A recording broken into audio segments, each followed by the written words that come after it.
Alright guys, let's go ahead and get started, shall we? Welcome back. We're going to do the solo RPG session again. This is session 32. So, quite a bit happened last time, right? In a couple of weeks, so we'll go back over everything. Is there anything else that we need to talk about kind of before we got into it? Been trying to clean up the notes a little bit. It is going alright. There's quite a bit to clean up. Let's see. Anything to talk about? I don't think so. Week was alright. Hopefully you guys' week was okay. For at time of recording, it's Easter weekend, at least around here. So that's nice. But I think that's about it. There's not a ton going on, at least with me, this week. Been pretty busy, so it has noted by the fact that I still haven't put up the vlog. It's so close. I just need to put the images in and finish it out and put it up. And then, in fact, I have another blog ready to go sort of behind it that I also need to put the images in and post. So hopefully I'll get that done this weekend. That's the plan. Let's see. Anything else to talk about? I don't think so. Like I said, things are pretty straightforward. Just been busy sort of in general.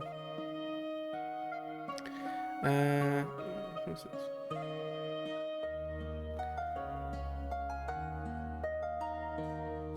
Oh, okay. Alright. Never mind. So yeah, let's go ahead and hop into the recap and do that. I'll show you guys a little bit. So let's go ahead and flip over so you guys can see what I'm looking at. Alright, so on the sort of left here, obviously we are at Dren's Keep.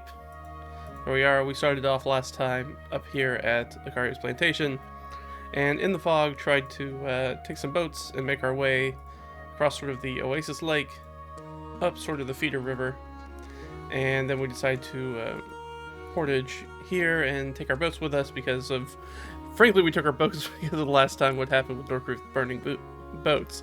So we decided to, we should probably take those with us because we know Dren's Keep was not very far away. It's only, like three miles or so.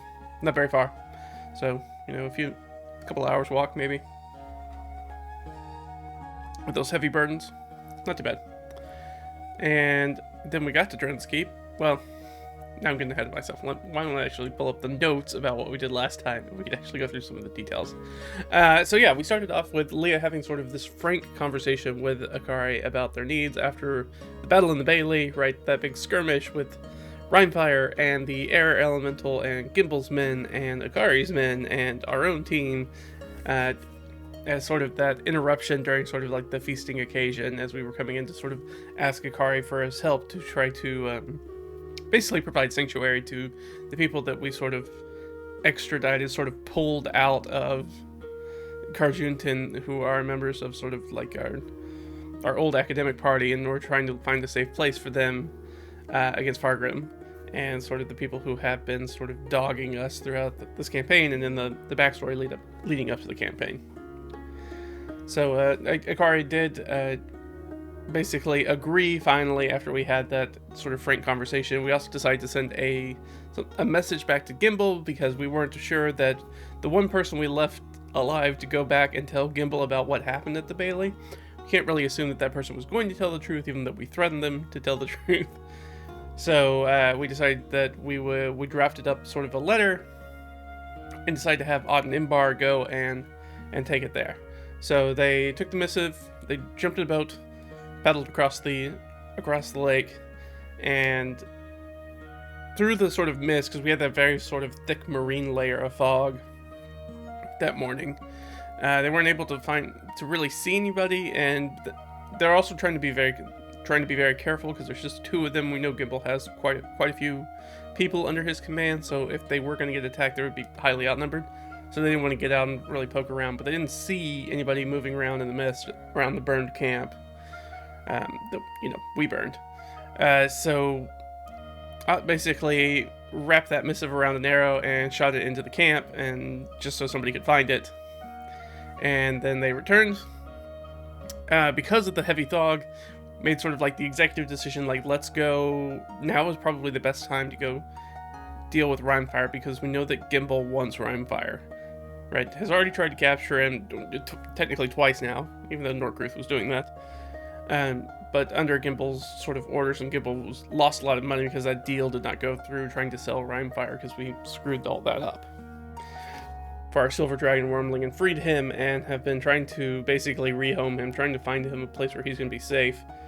And we think that we know of a place. We think we have that abandoned sort of water shrine, and we think that will work for him.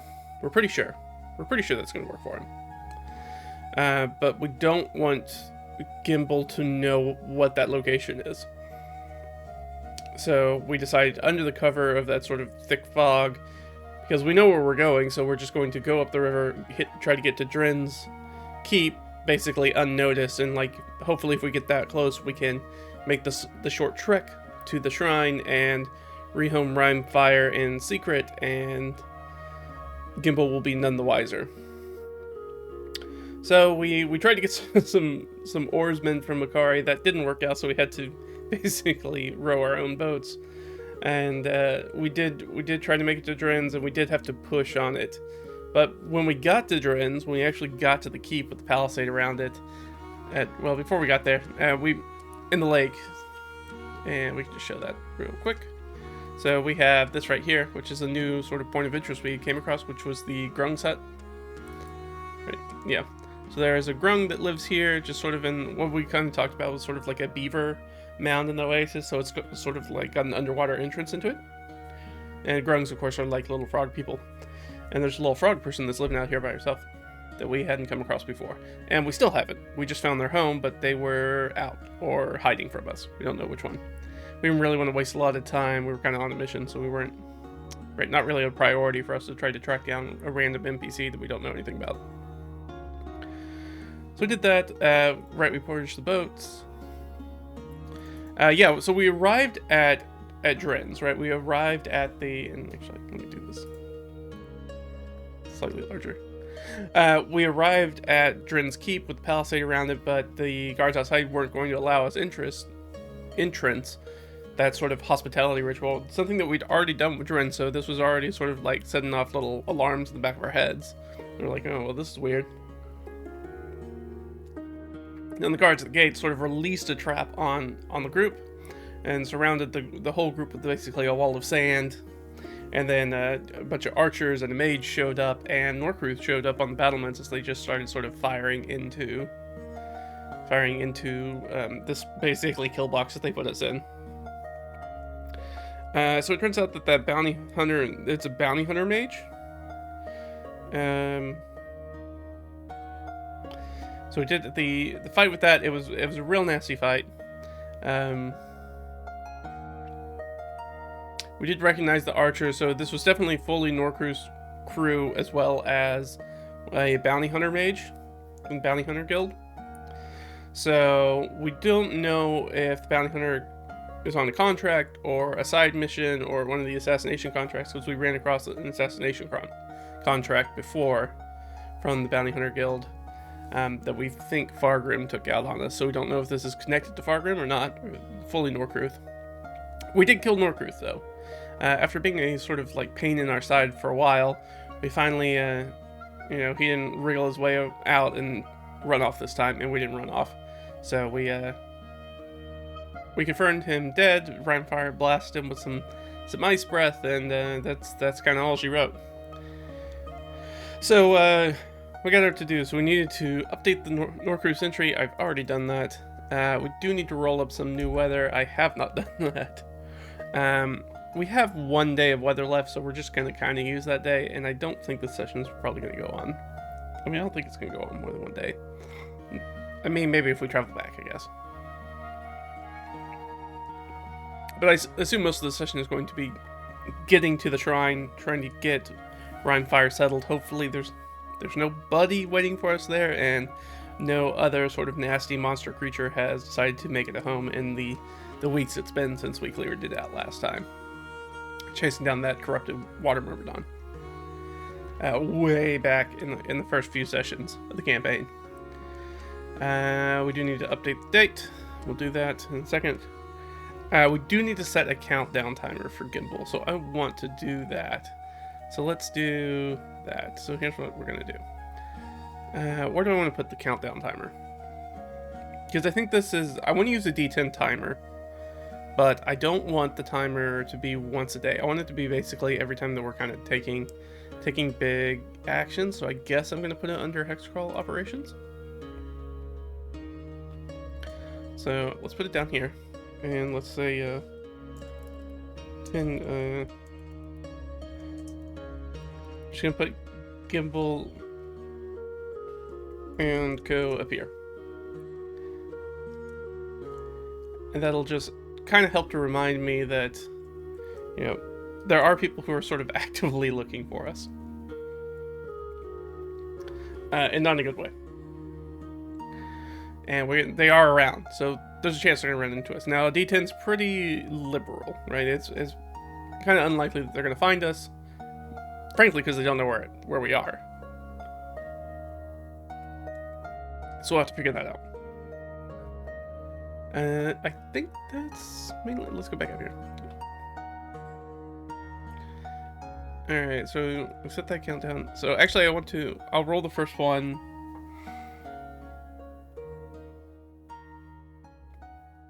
I guess I should just roll one inaugurally, and that'll be sort of from the day before. Let's do that. Okay, fine. And then I'll do one once we're overnight, and then once we start moving around the next day. Because basically I wanted to set up the timer because now that we've done a big action, which was basically there was a fight that happens at Dren's Keep, and we kill some people. Again, right, I promise we're the good guys. I know we end up killing a lot of people, but we're the good guys, I promise. Leah's a good person, right? Probably, maybe. Yes, she is a good person. So, get that. Yeah, and remember that we portaged the boats. Right, we need to take them with us. Not right now, right? I don't think... We're not going to need them right now. Because we're only moving from here, and I decided to place the shrine here. Because I think this is where it was. Because this has an empty point of interest. This is a new hex I just put in. That's empty. This has a village in it. So, these are the only areas we've explored. So, that leads... And I didn't put down on the map where the water shrine is, so I'm just going to say that the point of interest is here. So, actually, let's just go ahead and add a little stamp. Let's say the... I mean, it's technically a ruin. Little thing down there, we'll say... Y, and we'll say the... Abandoned water shrine. Very cool. So yeah, I mean, like we're only gonna move one hex, so the likelihood that we're gonna run across stuff now, there is the chance that something's in that shrine again. We may have to deal with that. But let's go ahead with that in mind. Let's get started. So the first thing that we need to do is we said everybody's pretty much exhausted and hurt, so we were gonna go to sleep. We immediately nobody knows where Dren is, just right off the bat. But as far as we could tell, the keep is secured, and we are ready to bed down because we were already exhausted before we got in that fight. Well, we weren't exhausted, but we were near exhaustion before we got in that fight. So let's do that. Alright, so first thing we need to know, is something going to happen to us overnight? Okay, good. We did not roll a 1 or a 12, so nothing happens overnight, so we get our long rest. Alright. Let's do that. So let's, everybody's back up to full health. So that's good. So, Ott is back up to 32 hit points. Omer's still at 17. He did not get hurt. Leah's going to be back up to 20 hit points.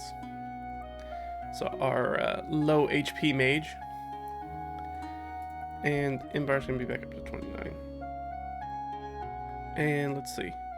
The thing that we want to do with Leah is that she will have some spells that come back. Spell slots that come back. And her Wand of Magic Missiles, which... that is wrong. One magic. 1, 2, 3, 4, 5, 6. No, that's right. Okay. And how many of our magic missiles come back today? Nice. Max. It's 1d4 plus 1, which is 5, which I think is all of them. Yeah, okay.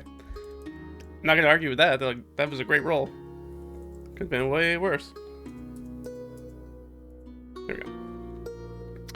I don't think we have anything. Probably don't need to check rations or feed or torches. We don't need to check any of that stuff because we are in a safe place and we're going to be able to get food and things like that. So that's not really a concern for us right now. So we got our mule taken care of, stabled and everything. We will update our... So we're going to Spring Chrome 54, which is about May 15th. I am just double checking my calendar. Yeah. So we've got we've got about 7 days left till the end of spring, at which point we'll enter summer. Not that that is a huge concern to us, but I don't think there's, I don't know if it's on this calendar or not. I think that may be on the updated calendar that I don't have in my Demon's Guide yet. But if you were wondering what people are up to this month, or this week, in the wider world, this is the 5th week of Spring Chrome. So people are planting and pruning fruit trees, or seed trees, like acorns and beech, things like that.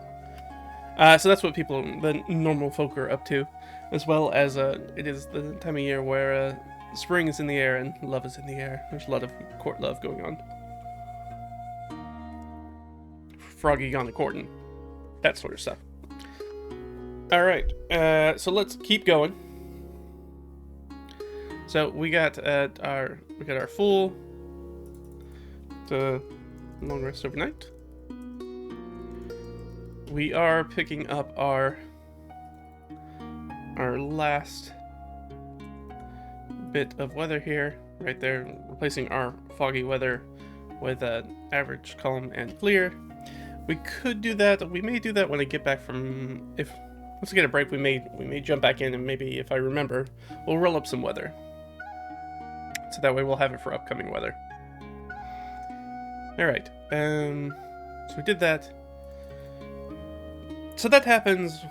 Night goes down, the sun comes back up, everybody wakes up, everybody's still pretty tired, but at least they got to sleep indoors and get a hot meal. So that's nice. After a long day of journeying and then fighting for your life. So yeah, we're kind of picked over things. We do want to loot the bodies. We did not do that last time. So let's loot the bodies. So we've got, we took 4 people with us, so I'll let us roll for 4 types of treasure. Seems fair. And then I think we'll roll for... Well, let's just ask. Let's make that an oracle question. Does Norkruuth... It'll be our first roll for the session, so pay attention. This could spell luck or maybe not so much luck for our session. So does Norkruuth have a magic item on him? He's a named NPC we've dealt with a lot. I think it's actually pretty likely. So I'll say +3. Does he have a magic item on him? No. Alright. So, Norkruuth, as far as we know, didn't know that he had a magic item. Like, he didn't have, like, a very clear magic sword or magic armor or something like that. So, instead, let's do our minor treasure rolls. Alright, so let's get a d20 up first. Alright, pocket contents. And should we go down to treasure? Actually, I'll put it under here. We'll just put it under here. So we got some sort of pocket contents, which is 2d6. 5. And 1. Okay. So we got a purse of 4 coppers. That's not how you spell purse. So, not off to a great start. Hopefully we can do a little bit better than that. Alright, that's at least some sort of trade good, I think. It is indeed. Alright, we are still level 3, so... Bab.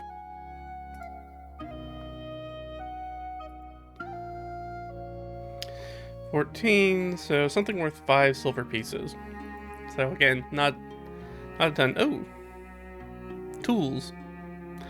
Some sort of tools worth 5 silver pieces. Let's, I'm gonna flip over to our proficiency kits. So, see if there's something. Actually, it might not make sense for it to be a whole kit.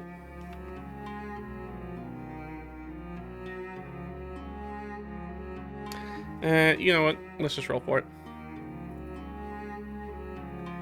27, 18, 19, 20, 23, 24, 25, 26, 27.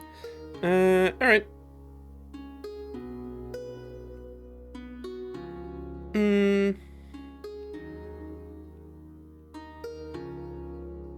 So I rolled up jeweler's tools. I'm trying to think of what in the jeweler's tool would only be worth 5 silver is the problem. Because originally I was like, oh, a jeweler's loop, but based off of how crystal lenses are priced in D&D 5.8, that does not make sense, because they're wildly expensive. So it's probably not that. It's probably... I'm just gonna say, let's just say jeweler's tweezers.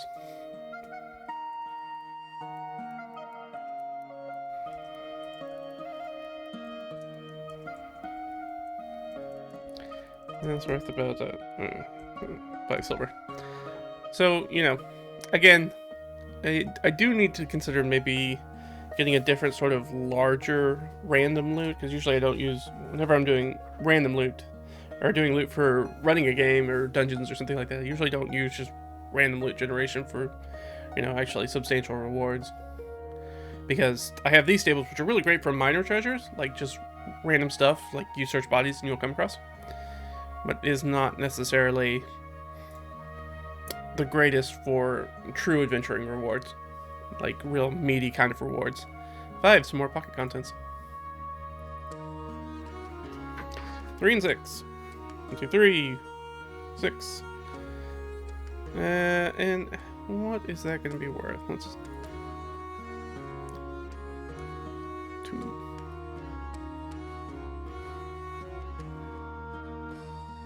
Alright, so we found a, let's say a bunch of macadamia nuts. Which is worth about 7 silver. So not too bad. Kind of a treat, right? Not a super common nut. Super common food. So, you know, worthwhile. And then we have one more roll. 12. More trade goods. Alright. So 3. But 3 what? So it's worth 3 silver pieces. Again. not very expensive. Sure. And we found a pouch of pipe tobacco. Which was worth about 3 silver. A pouch. A pouch. Alright, well that ended up being what we found. So, you know, not too exciting. Oh, we should ask. Did the mage have anything worthwhile on them? Let's ask that. I think likely. Yes. Okay. Is that thing a magic item? No. Okay. Is it their contract? That'd be nice. Yes. Okay. Alright, so we found on the... We'll put that on there.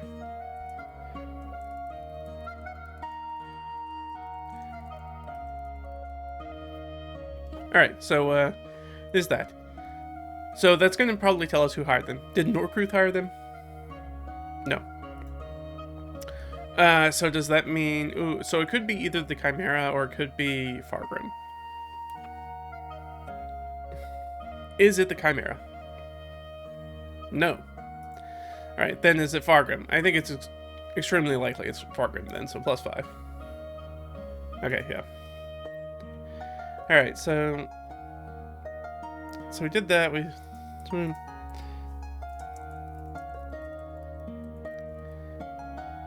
But as far as we can tell, we did not find any connection between, as far as like written down or anybody said anything between Norkruuth and Fargrim and this contract with the Bounty Hunters Guild. So we don't know why these people were together. It may just be like they were looking for the same people, and so they just threw in lots together. It's kind of a stranger. I mean, if you were looking for somebody who had done you wrong, and there's this mage who's like, these people, you know, I've been hired to take these people out, and you'd be like, oh, well, that could be a very powerful ally who's trying to do the same thing I'm doing. So I would absolutely see myself throwing in with them, right? To be like, yeah, absolutely, you could join us. That's a valuable ally to have in combat, especially when you know you're chasing down a mage, right? Somebody else, a wizard who can cast spells. So we do know that they are, in fact, not in league with Norkruuth. How long until Gimble finds us? We don't know. We haven't rolled for overnight. Though, have we? No. Okay. So nothing there. Alright, so it's morning time. We've kind of picked over the bodies. We've had our breakfast. We're kind of getting ready to go. Has anybody come forward with any information about Dren? Like anybody who lives in or around the keep? Any of the locals? Since we didn't find him in the keep, that kind of makes me think no. So -3. Okay, no, they didn't. Interesting. I guess we can do a cursory, we can do a rundown of the full keep, like just kind of give it a good search, right, top to bottom, and see if we can find him. Let's do that. So I'm gonna make this an investigation check. We have a bunch of people with us, so we're gonna use Leah's check, and she'll get advantage on it, basically. So investigation, she's pretty good at investigation. She has a +5. And she has advantage, because she has a bunch of people helping her. Alright, that's 20. That should work. Yeah, absolutely. The DC for that's only 16. Yeah, no problem. So we're going to know, we got a good enough roll, so we're going to know definitively whether Dren is or is not. If he's in here, then we found him. If he's not in here, then we're pretty sure he's not here. So, did we find Dren? Since nobody had found him so far, I don't think so. I think it's still a -3. Oh no, okay, but we did find Dren. Okay, so we found Dren. But the question is Dren alive? Is Dren alive? Norkruuth's a pretty rash kind of guy, and he's also a pretty bloodthirsty guy, or was at least. Not anymore. He's dead. We killed him. So, I think it's kind of likely he's maybe dead. So, is he dead? I'm gonna go with +3. Oh, that's a high number. Alright. Well, we found Dren. Where's Dren? He's dead. He's dead, Jim. Alright, so he's dead. Where do we find him? I'm just gonna try to... I'm gonna roll a D10, and I'm gonna be like, outside, inside, main keep, and then like maybe Undercroft or something. We'll do something like that. Sorry, that's just my own decision making. Oh, 1. Okay, so we found him dead. Yeah, let's just say, because I think... Okay, no, his keep does not have a moat. I was just gonna say he's face down the moat. No. But it does have a... Palisade, so dead, I guess in a ditch.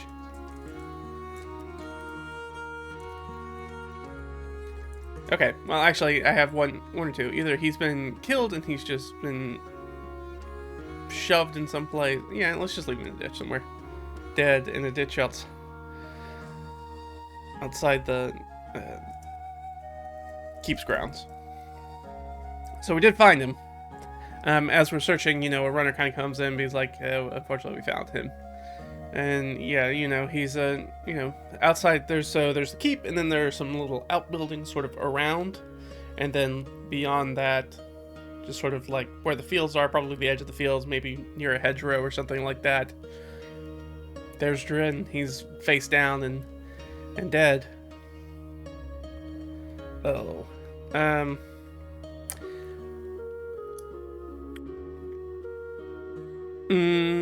Okay, so here's the question. Does Drin have like a major domo? Like somebody who's a castellan, somebody who takes care of stuff? Like a butler, a seneschal, somebody who takes care of stuff when he's busy? Yeah, okay, so there is sort of a major domo. So we're gonna... Major domo. I assume that the major domo is going to have us sort of like basically write statements and sign our names to it about like what happened, because he's going to have to report, you know, a noble just got murdered. And unfortunately the person who killed him is now dead as well. We assume. I guess we're making a pretty big leap of faith to assume that Norkruuth killed Drin.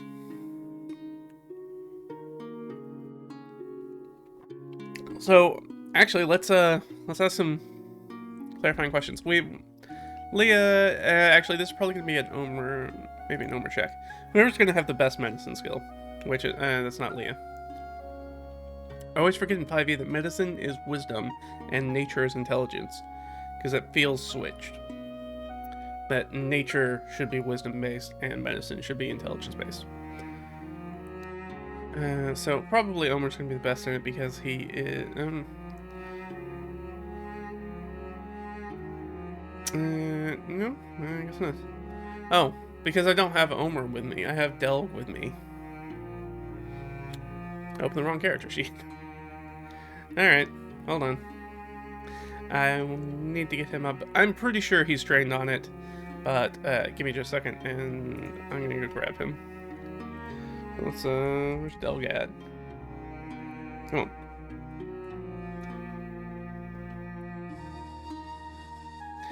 There we go. Open with... Alright.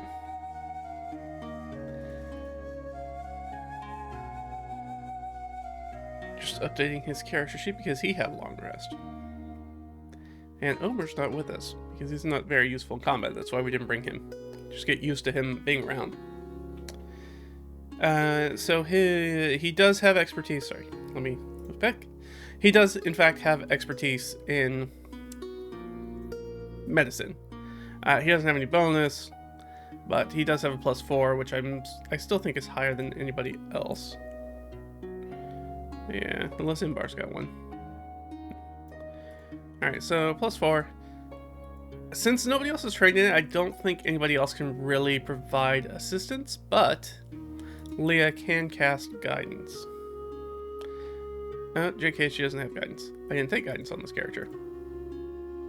For some reason. So we didn't do that. So it's just gonna be a flat roll. So 6 + 4, 10. Probably not gonna be good enough. Nope, that's 15. All right. So we look over his body, which means we can't determine. Well, I think we can probably determine cause of death. But I guess, man, now we just have more questions. What did we learn from that medicine check that we failed? So why? So here's the question: is really like, why can't we determine the cause of death? Is it because this isn't recent, like it didn't just happen yesterday? No, it did happen yesterday. Okay. Is it just that his corpse is so mangled? Maybe. No? Dang. Oh, are there no wounds? Maybe there's no wounds on it. So maybe like a +3? Yeah, that seems likely then. Okay, yeah.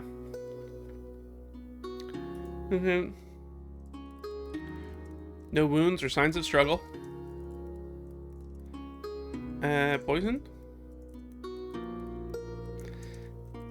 And here we're just gonna be like, we failed that medicine check. So, Delg is looking at it, but you know, it's been some hours, and the corpse has not been in a place. It also laid there overnight, and you know, some animals might have gotten to it and stuff. It's enough to tell that it's Delg, but tell that it's Drin, but not enough to kind of tell us. You can tell that maybe sort of the bite marks and shoe marks on him or on the corpse are post-mortem, but because it's been exposed and kind of out in the open for probably at least 24 to 48 hours, kind of difficult to determine maybe if he was poisoned, what that poison was. Because other things have already started to affect the body that kind of make that difficult to determine. So we're going to release the Major Domo, and we are going to provide signed witness accounts, basically. Because I think that's the best they're going to do. The Major Domo is going to call the... this is going to have to call the Reeve.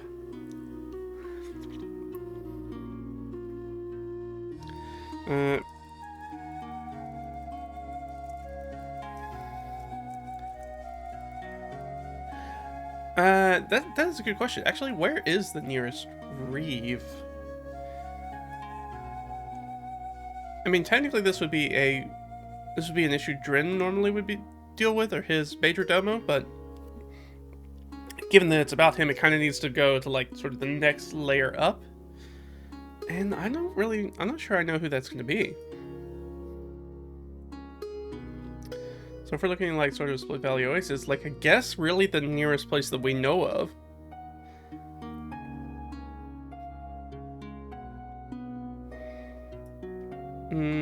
Because none of these places are very big. Yeah, I think it's got to be in Split Valley, right?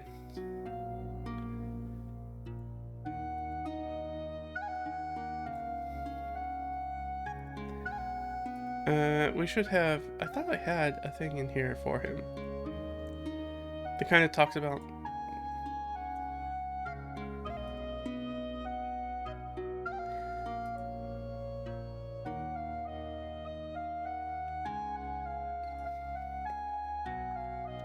Yeah, because I mean...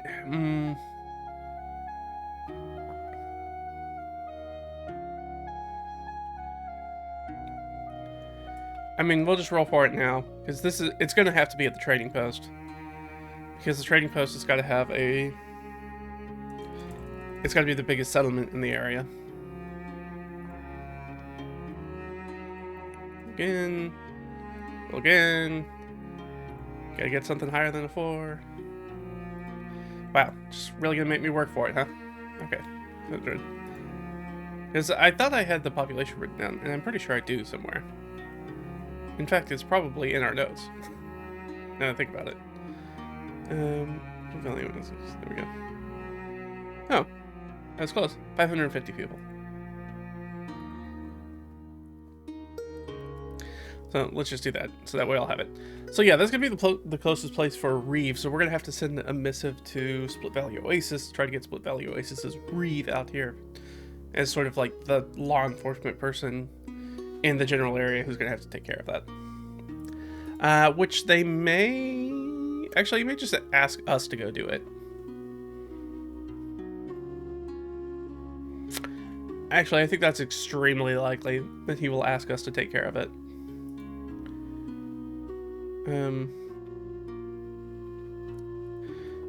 So yeah, I think then we'll... I don't know if we're gonna roll for that. Us to take news to Split Valley Oasis.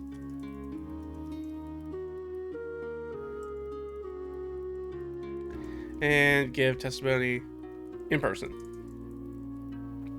That seems reasonable to me. And that's what they're going to ask. Okay. So now we know that we're going to do that. Push on the wheel we wanted, so we're going to do that. We're going to news and testimony of Drin's death. We'll say / murder. To Valley Oasis's reef. Perfect. Perfect. Alright.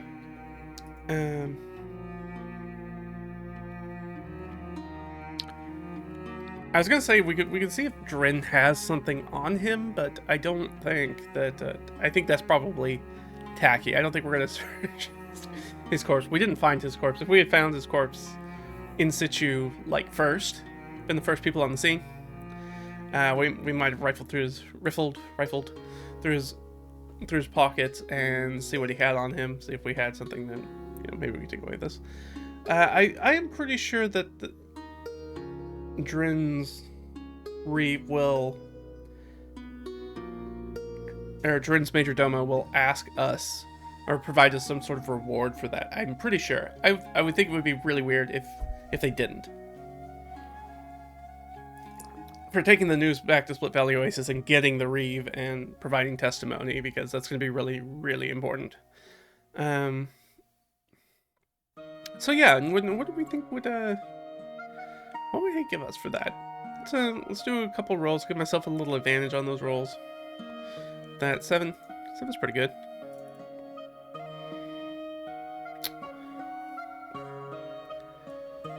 So that is. It's not much. Yeah, that would be like 7 silver. Yeah, I don't think that makes sense. Tell you what, we'll just do it out of the goodness of our hearts. We're going back there anyways. We'll use this as a character building moment, right? And I think Leah's got some walking around money. Like, she's not strapped for cash by any means. I mean, she's got 43 gold on her, so not super strapped for cash, not super strapped for supplies. They already sort of like provided them hospitality. I think that she'll ask that they provide hospitality once they get done with the water shrine, and then they're going to be going back to Split Valley Oasis anyways. They'll take the news. It's fine.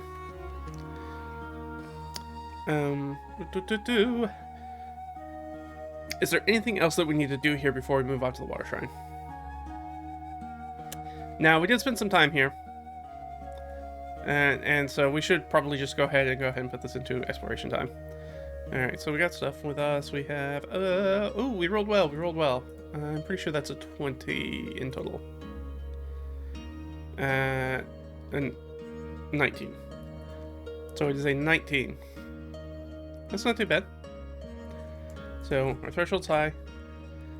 We did do a search, and then we did do the stuff where we talked to him. So we've basically done 2 actions so far. 4 and 5, 4 and 3, so 7. Okay. Well, that's not great. We've wasted quite a bit of the day. We've basically wasted most of the morning on this. Wasted. A man's dead. Not that much of a waste. But we do need to make a couple rolls for Gimble. See if Gimble finds us. No. Alright, so we're still ahead of Gimble. So let's go ahead and move on. We gather everything up. We're going to leave the boats here. We're not going to take the boats with us. I don't think there's any reason to take the boats with us, because we're just going right there. We're going from here to here. Here to here. I don't think the boats are going to do us very good in the jungle or the hills. I mean, or sort of like jungle. Scattered jungle. But either ways, overland, they're not going to do us a lot of good. So we'll leave the boats here, because we don't need to go into this water hex, and we're not going to need to go through this river. Alright, so we're going to take off. 2. Okay. Alright, so we got up to 9. Let's roll for Gimble now. Now, this is a new thing that we're doing. See if he chases us down. No, we're good there. Coming across any sort of random encounter. No, we're good there. And we don't need to roll for a point of interest. We know there's a point of interest here because we've already been here and cleared it out. Well, we cleared it out once and then left it banded, so there may be stuff in it now. Alright, so yeah, the group gets in there. So we have with us, we have Leah at the front, we've got our elf mage, we've got Ott, which is our big nasty gnoll tracker and guide. We've got Delg, our dwarf barber surgeon that's way out of his sort of comfort zone on an adventure that he's not really suited to be on. But you know, pretty good healer, so that's why we kind of keep pushing him to come with us. And of course we have Imbar with it, which is an old adventuring companion where we are trying to mend rifts with between Leah and Imbar based off of, you know, some history that they have. But she has proven a very useful ally and very adept at crushing heads with a hammer. So good to have her with us. And we are going to make our way through the sort of light scattering of jungle. It's hot. It's sweaty. It's definitely, we're in the mid-May now, as far as we're talking about. So we're getting towards really summer at this point. And we can definitely feel like the temperatures are coming up. Everything's hot and humid, sweaty, as they're sort of traveling through here. And they make it to sort of the water mountains, right? I mean, we should search for it. We know what we're looking for, but we should search for it anyways. So let's give it a, I think it's probably the best of this. We'll give her advantage. Didn't matter. 2 18s. Yeah, that's like a 22 or something. We'll roll the DC, but I don't think it's going to matter. Oh, no, it's not. We absolutely nuked that DC of 9. All right. So yeah, very easily, keen tracker. You know, our big 7-foot gnoll, nasty gnoll, you know, snout down on the ground like, it's this way. Just kind of leading them through the trees. Don't really come across anything. Nothing's happened to us so far. But we get there. We're able to sort of find the entrance to the underground cave was once a sort of shrine. It's been abandoned for a long time now. And the corrupted Myrmidon inside, which we killed and took the armor from. That crazy water elemental. So we're there. Now, I'm going to give us another, I think this is probably a survival check, which I still think Ott is probably the best at. So we're going to kind of do a search around to see, like, hey, are there any creatures actually in this? Has anything taken up residence? Do you see any tracks, things like that? Alright, well, let's see what her bonus is. Alright, she does have expertise. So that's 9 plus 4, so 13, 14. Alright, that's right in the zone. DC's 13, so we did pass. Okay. So do we find tracks of anything? Yes. Okay. Ooh, alright. Let's kind of run down the list. So we are in a...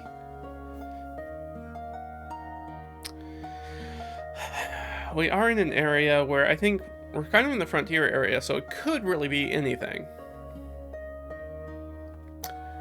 So let's see. Are the tracks we'll say an artificial type in nature? Yes. Okay. That's perfect. Let me use my cheat sheet real quick. Is it just one type? Probably. So +3. Yeah, okay. So it's just one type. And what are they? 15. Oh no. It stops us, and it kind of stops people and kind of looks down, kind of like touches some sort of disturbed dirt that's sort of on the ground, and kind of smells it, licks it a little bit, kind of spits. It's acidic. She's probably... Does she know what this thing is? I think that's extremely likely. I think it's extremely likely she knows what this is. Yeah, alright. Slimes, puddings of some type. Something's moved in here while we've been gone. That wet and dank area. Some sort of jelly. Perhaps a pudding. Okie doke. So it sounds like we'll need to clear that out as well.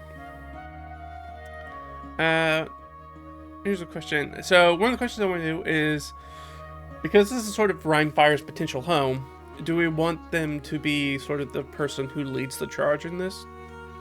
Because I do get the feeling, actually, let's make it a roll under charisma for him. I don't know if they built silver wormling. There we go. Silver dragon wormling. What's his charisma? 15. Okay, so he is. So he is not just totally being like, I have to do it myself, like big pride. So I think he's willing to let the humans who kind of already, humans and associated adventurers who already, actually we don't have any humans in the party. Just now I'm thinking about it, we don't have any humans in the current party. Because Omer's not with us. So she's going to let the people who already kind of know the complex and kind of know what they're dealing with to go in first, and he will be support and backup in the back, and he will kind of jump in if he needs to. But I think in general he's probably going to kind of sit in the back on this one. Because it would be really silly for him to go through all of this, get all this to finally find himself a nice little lair as a small dragon, and then get killed in that lair before he ever gets to sort of like hang up his live, laugh, love on the wall and make it his home. So I think we're gonna let the other ones lead in. So yeah, let's get some stealth checks. They're gonna run in here, and I was gonna give them advantage. They shouldn't have advantage. We'll just go off Aaliyah's. Her stealth is not great, but she does have a +1 to it, so it's a 13. Are we successfully sneaking? We are not. Alright, so we're going to run into something. So we're going to run into... what do we run into first?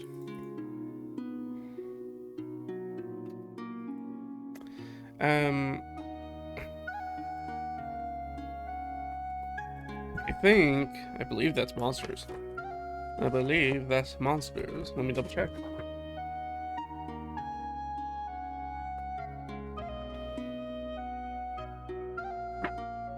Double creature with a treasure. Double creature with a treasure. Which either means it is it a... Well, let's ask the Oracle. Is it a...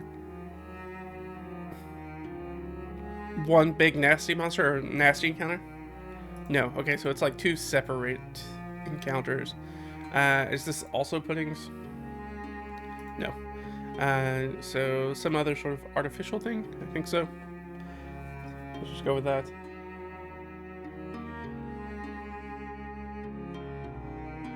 Interesting. Then we make it a construct. Alright, so we come across as they're sort of getting down in there, and I mean they're not super quietly, it's not super quiet. They are making sort of a sound. It's a big cave that's got water in it, so it's very echoey, but as much noise as they're making, they're catching more noise, because it appears the sound of scraping and fighting, as we're gonna have we're gonna basically run up on the combat. I forgot to open Gimble Club. So let's do that. Oop, that's what I was forgetting. Alright. So we have 4 characters of level 3. And always try to make ourselves a little hard encounter. Let's get some of these. Oop, that's not what I'm looking for. Some of the filters up here. So what we want is we got some sort of ooze in here.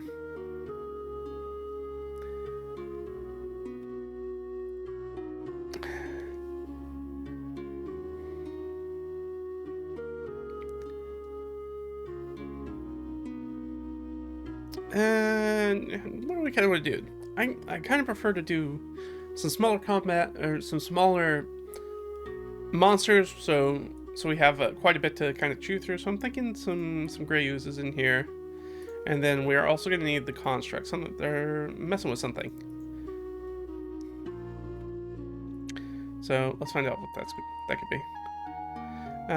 Homunculus, animated armor, flank 2, bronze scout. See if anything kind of jumps up at me.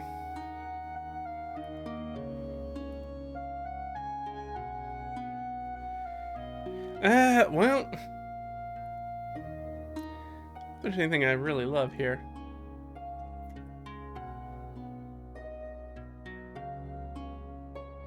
Ooh, maybe an animated armor. This could deal with sort of like the corrupted water myrmidon we found before. I like that. So let's do that. And then I assume that we're gonna have. Let's do 1, and that'll give us some more range. Okay.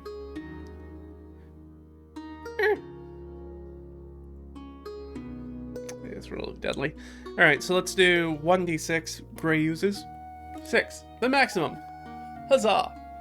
And 1 animated armor. So that's what we kind of come across. We kind of come across this clanging of his animated armor, which I'm going to guess, I assume, looks very similar. I'm not even going to roll for it. Looks very similar to the corrupted water myrmidon armor we found. So maybe this was another set of armor that was supposed to go on the water myrmidon, but has ended up sort of manifesting itself without sort of the water elemental attachment to it. So it's that, and then clearly there are some oozes that have moved in and they're now in a fight. And that's what we're going to roll into. So let's do that. Let's get up here. Let's get back to our combat tracker. Alright. So we have over here. Let's go get our monsters.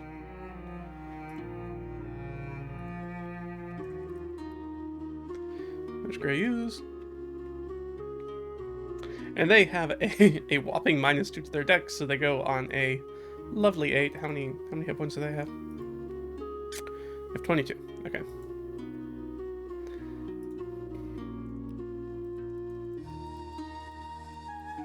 And so we have 6. 1, 2, 3, 4, 5, 6. And we have our animated armor.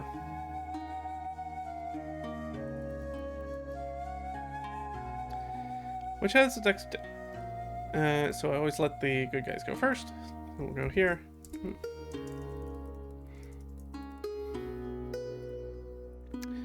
Alright, and let's roll for Leah. I decided to just use the take 10 for some of the good guys. Maybe pull down a little bit of that fact we're doing a bunch of rolling for initiative at the beginning. Hey, how are you doing? So yeah, I'm gonna do that at 10. So she's gonna go on 11. That's Leah. All right. Well, despite the very low initiatives for this round, so let's go ahead and start off with Ott, which is a really good place for her to be, is to be up in front. She's gonna do wonders. So what do we think is the biggest threat right now? I think that's going to be the ooze. And how many hit points does the animated armor have? 33. Yeah. Given that, I think it's clearly the oozes are going to be there's more of them. They're swarms. They've got pretty good HP. I think that's what she's going to go after. So this is Ott. She will fire 2 arrows. Boop, boop. Into 1. Well, one of them hits and one of them definitely misses. So 1d8 plus 2, maximum damage, 10. Do these guys have any...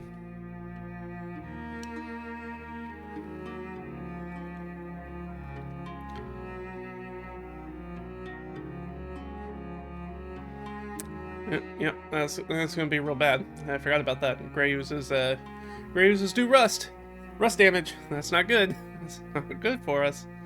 But they do not have any resistance as far as bludgeoning, slashing, and piercing. So it's going to take the full hit of 10. She slaps into one of these, and then that first one will go down to 12 hit points. But as soon as we see the arrows pop into it, and we see it start to sizzle and like kind of bubble, and it lets off that very sort of iron kind of brackish smell. You can see that the arrowheads are immediately rusting in there. And we're like, oh, well, that's probably not good. All right, but that was Ott. Ott, are you going to do anything else? Not really. I mean, Ott will try to hide. Let's do that. Ott will hide. 9, 10, 11. Right, she's okay. Alright, so that's a 15. I'm pretty sure that beats their passive perception. I'm gonna guess. Oh, yeah.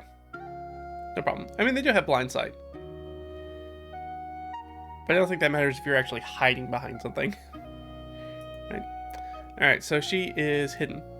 I'll go ahead and put that on here. Hidden. That's what she'll use her cutting action for. Inbar's up. Inbar's like, oh, crap. So she only gets one longbow. That will certainly hit, though. These guys are not very difficult to hit. And she will do 4 points of damage. And, yep. She fires into the same one.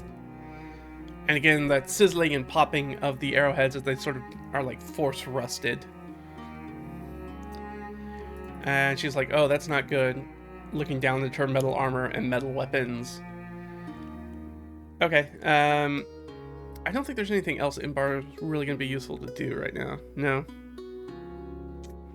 Nope, not really. So that takes us down to Leah. Okay. I think everybody's like, Leah, you've really got to be the person who kind of takes care of this. Because we are not going to do a great job of it. Because of her inability. Ooh! That's like she could cast Magic Weapon, which would be great. But I'm pretty sure Imbar's wearing metal armor. Yeah. But Ott's not.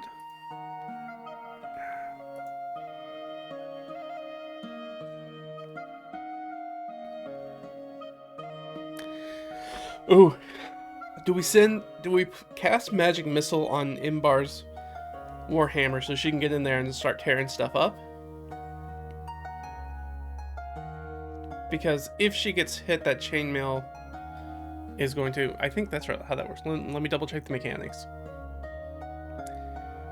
You're dealing damage... Okay, that's specifically weapons.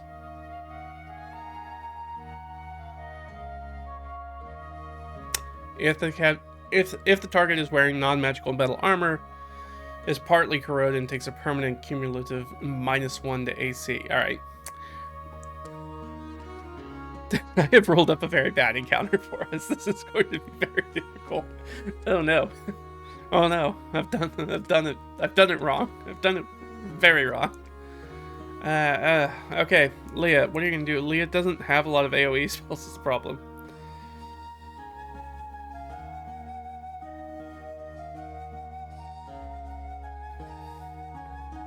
I think she's gonna cast Grease. It's one of the few ones that she has. What is the size of Grease?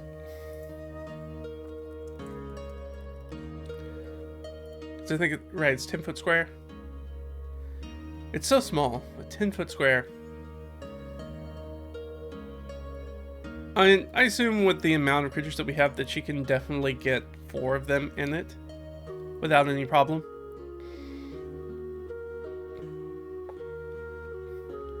They're slimes, I don't think they can fall prone. I'm not worried about that. I'm trying to create a way for us to light stuff on fire. It's primarily what I'm doing.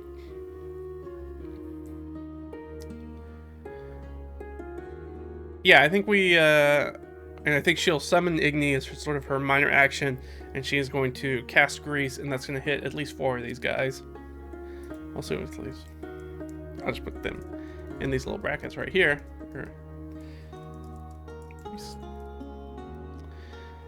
And she's going to do that. So she will cast Grease. We don't have to worry about... They don't need to make dex saves because oozes can't fall prone because they don't have feet. In case you were wondering. So then we'll let Igni go. Igni will roll up and can... I'm going to give him advantage. How many people... These guys can he get in there? Okay, he can get all 4. So he's going to come in and they need to make a dexterity saving throw against his sort of like fire breath from our fire method. So Igni zips in there with his little wings. and just like blows out fire all over them. Let's see. What's his?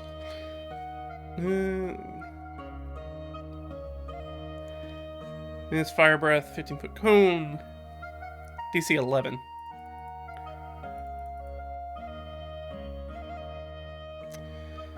All right. Let's roll some dex saves. Pass, pass, pass, fail. So only one of them fails. That's unfortunate. I am going to give it an extra d6, and that's going to be on fire for a while. Well, it didn't roll very good on fire damage either. Man. Not really helping ourselves here. 9. Okay. So one of these guys takes 9. Which one is it going to be? Number 2 takes 9. All right. And the rest of these guys take 4.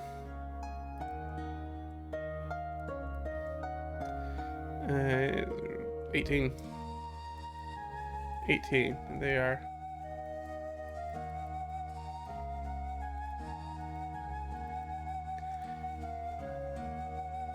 Perfect. No problem. So yeah, Igni's in here. Igni's going to be acting after us. Now that does put Igni in the line of fire. Rhinefire is in the background. We'll put him down here. He's sort of waiting in the wings.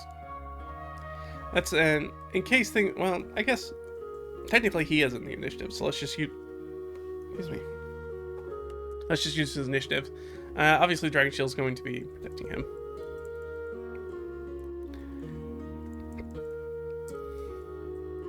But we also don't want the Dragon Shield to lose their metal stuff, because that kobold actually has metal gear. Alright, Rhinefire, what are you going to do? I don't think he can do anything, because we kind of put him in the back, so he's like a back rank. He's kind of like a reserve fighting force. So he's not really doing anything. I think he's just going to... If these creatures get all up on them, like if he gets an opportunity, he's going to come up and breathe on them and hopefully maybe try to get the paralysis on them. But for right now, he's not going to do anything, and I think the Dragon Shield is just going to sort of take the dodge action. I think they're both just going to take the dodge action for right now, and that's all they're going to kind of do. Del will sling. And miss. The animated armor.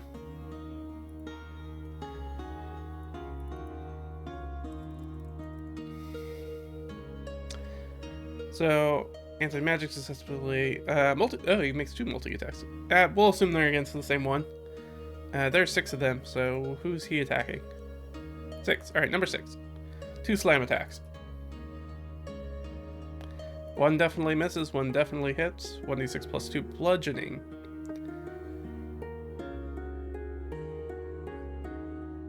Alright, and we'll have to start counting. Well, no, because technically he is magical armor. He is technically magical armor.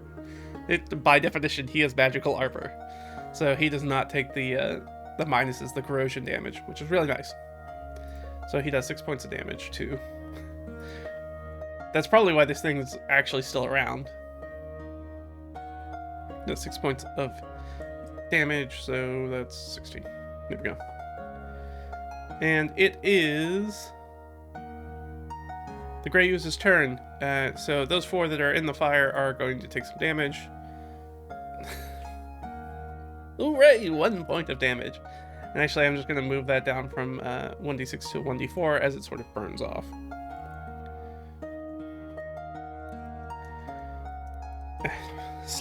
Slowly, but surely. And don't call me Shirley. Alright.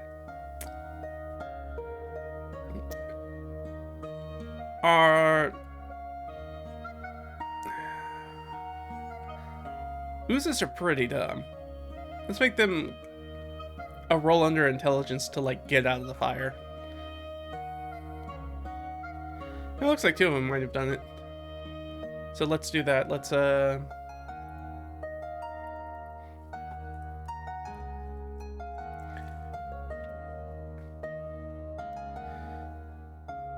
Oh no, they have resistance to fire. Durr. They're oozes. I should have remembered that. Kind of makes them a pain in the butt to fight. Well, we can fix that, I suppose. I'll give them a few hit points back. But what is their intelligence? Oh, their intelligence is a 1.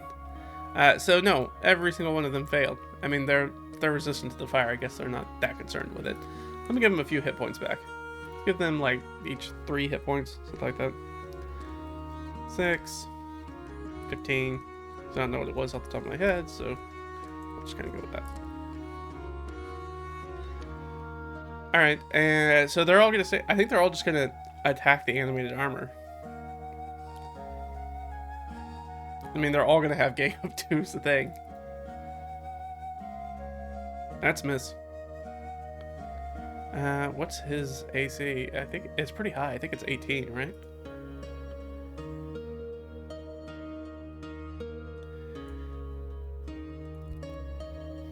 Yeah. That's a miss. I think that's still a miss. Yeah, plus... What's the bonus? Oh, plus 3. No, that one does hit. So 1 hit. And the last one. Ooh, and the last one gets a crit. So 1 hit and a crit. And they do not a ton of damage, right? It's mainly about their corrosion, which isn't going to affect it. So here's for the crit. 8, 9. 9 plus 5, so 14 points. Which I don't think he resists, right?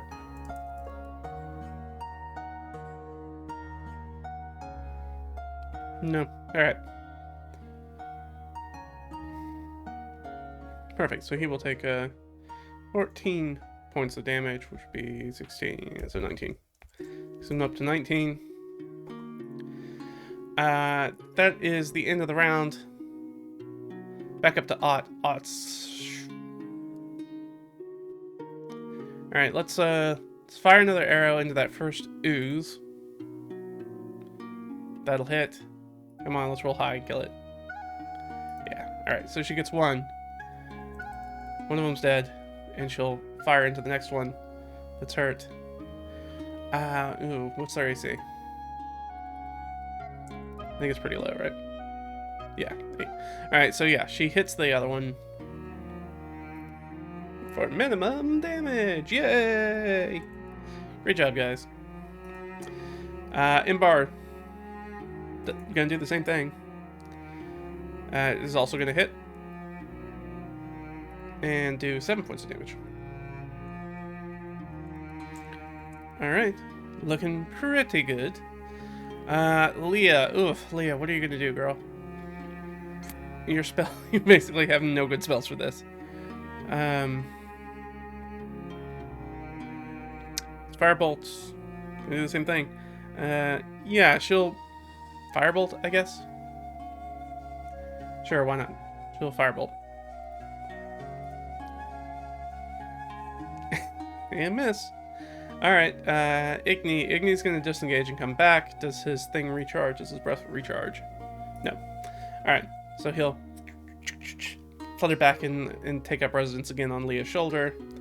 Rhymefire is gonna take the dodge action, sit in the back, as well as Dragon Shield. They're both kind of waiting in the wings to step in if needed be, but as long as that animated armor's up, it looks like they're gonna focus on that thing, because they're trying to, probably because it's metal, but not realizing that they can't corrode it because it's magical at this point. Oh yeah, thanks. I've been doing it for a while, so probably. I'm probably going to continue to do this, I hope so, but thanks for dropping in. I'm glad you're enjoying it. Yeah, so Vampire, Dragon Shield are going to sit back there. Delg, sitting in the back. Again, way out of his depth as a barber surgeon. Like, he is not really an adventurer. He will try to sling. He will miss as well. This is not good. Oh, very slow combat. At least they're not focusing on us. That's the nice part. It's our, PCs continue to just kind of flop all over themselves and not really get anything done. Alright, animated armor's gonna attack. He gets 2 attacks. He's gonna fail with one, but he'll hit with the other. His slime attack is a D6, right? D6 plus 2. 7 points. Oh, so he kills one. Hooray! 2 of these guys are on fire. Still. They will take, because they're resistant, they'll take a whopping 1 point of damage. Alright. Well, that is what it is. And these gray oozes are going to... this guy doesn't have a ton of hit points. Let's do these attacks one by one. They're gonna get crit. And they do... D6 plus 1. 6 points on the animated armor. Back over here. So that's not good. Next one. They're all getting gang up. Is definitely going to hit as well. For 4 more points. And then, right, we still got 2 more. Everybody's got gang up. They're totally ganged up on them. Miss, even with a high AC. But the other 2 miss, which is good. Good. So things are doing well. Alright, so the animated armor did their thing. The gray oozes did their thing. We're back at the top with Odd. Oh, I forgot to give Odd advantage last round when she was shooting. Because she hid. So we will do that this time. So first shot is certainly a hit. Second shot is also a hit. With crit fishing, did not get a crit, but we did get a 10. 10 and 8. Which leaves it with 1 point. Ugh. I couldn't get it down. Imbar will, yeah, try to shoot that one. Try to get that last one as it pops and fizzes as more arrowheads are insta-rusted as they get shot into these things. But she is able to take that one as it jelly wiggles and then just sort of like destructuralizes and falls apart into just goo. A goo puddle. And that leaves us with Leah. Leah will try to do a firebolt, I guess. She'll hit, so that's good. But it has resistance, so it only does 3 points of damage to it. Okay. Igni, do we want to do anything with Igni? There is the fire there. We could try to move the fire, but the thing is that the fire needs fuel, and I don't think there's going to be any fuel because this is like a water shrine, so everything's kind of underwater or, you know, very wet and dank. I don't think that there's a lot of burnable. I mean, let's roll. Is there anything burnable? It can like move the fire too. Well, that's the oracle. We can sort of like move maybe old barrels or supplies or something. I don't think that's likely, so -3. No, it didn't matter. The answer is yes. Okay, so we're going to move that over, and we're going to get, we'll just say this guy is also in the fire now. And that's what Igni will do for his turn. Rhinefire and Dragon Shield, great job, guys. Keep holding the line. Sitting in as reinforcements in the back. Our reserves. Perfect. No problems there. And that takes us to Delg. Delg will continue to sling in vain. I say that. I make fun of Delg, and he's like, oh yeah, well, how about I just crit the stupid thing? So he crits it with a sling. And does a whopping 3 points of damage to this one. I mean, make fun of that all you want, but the truth is that he's done more damage than some of the others have with some of their attacks. So, you know, never count Delg out. He will pick away at enemies slowly, but he does help. Animated armor will do slams. Slam 1 and slam 2. What was it?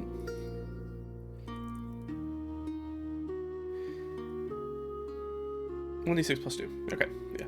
Just double checking.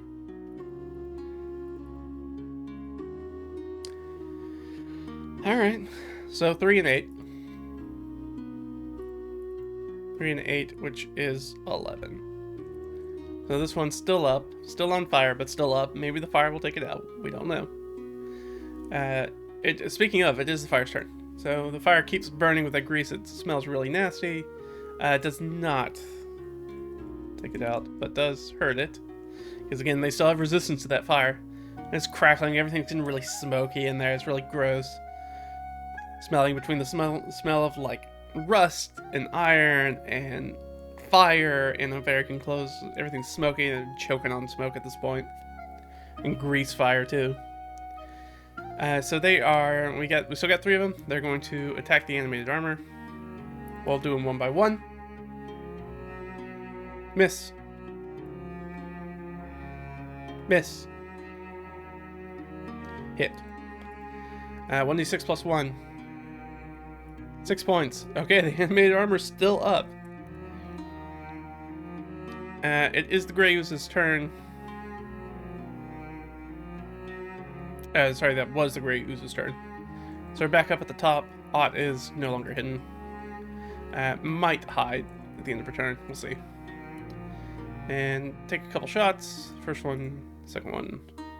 Hit. Miss. I think that's a miss. Just barely. It's a 7. We need an 8. Alright, but she does get 1 hit in.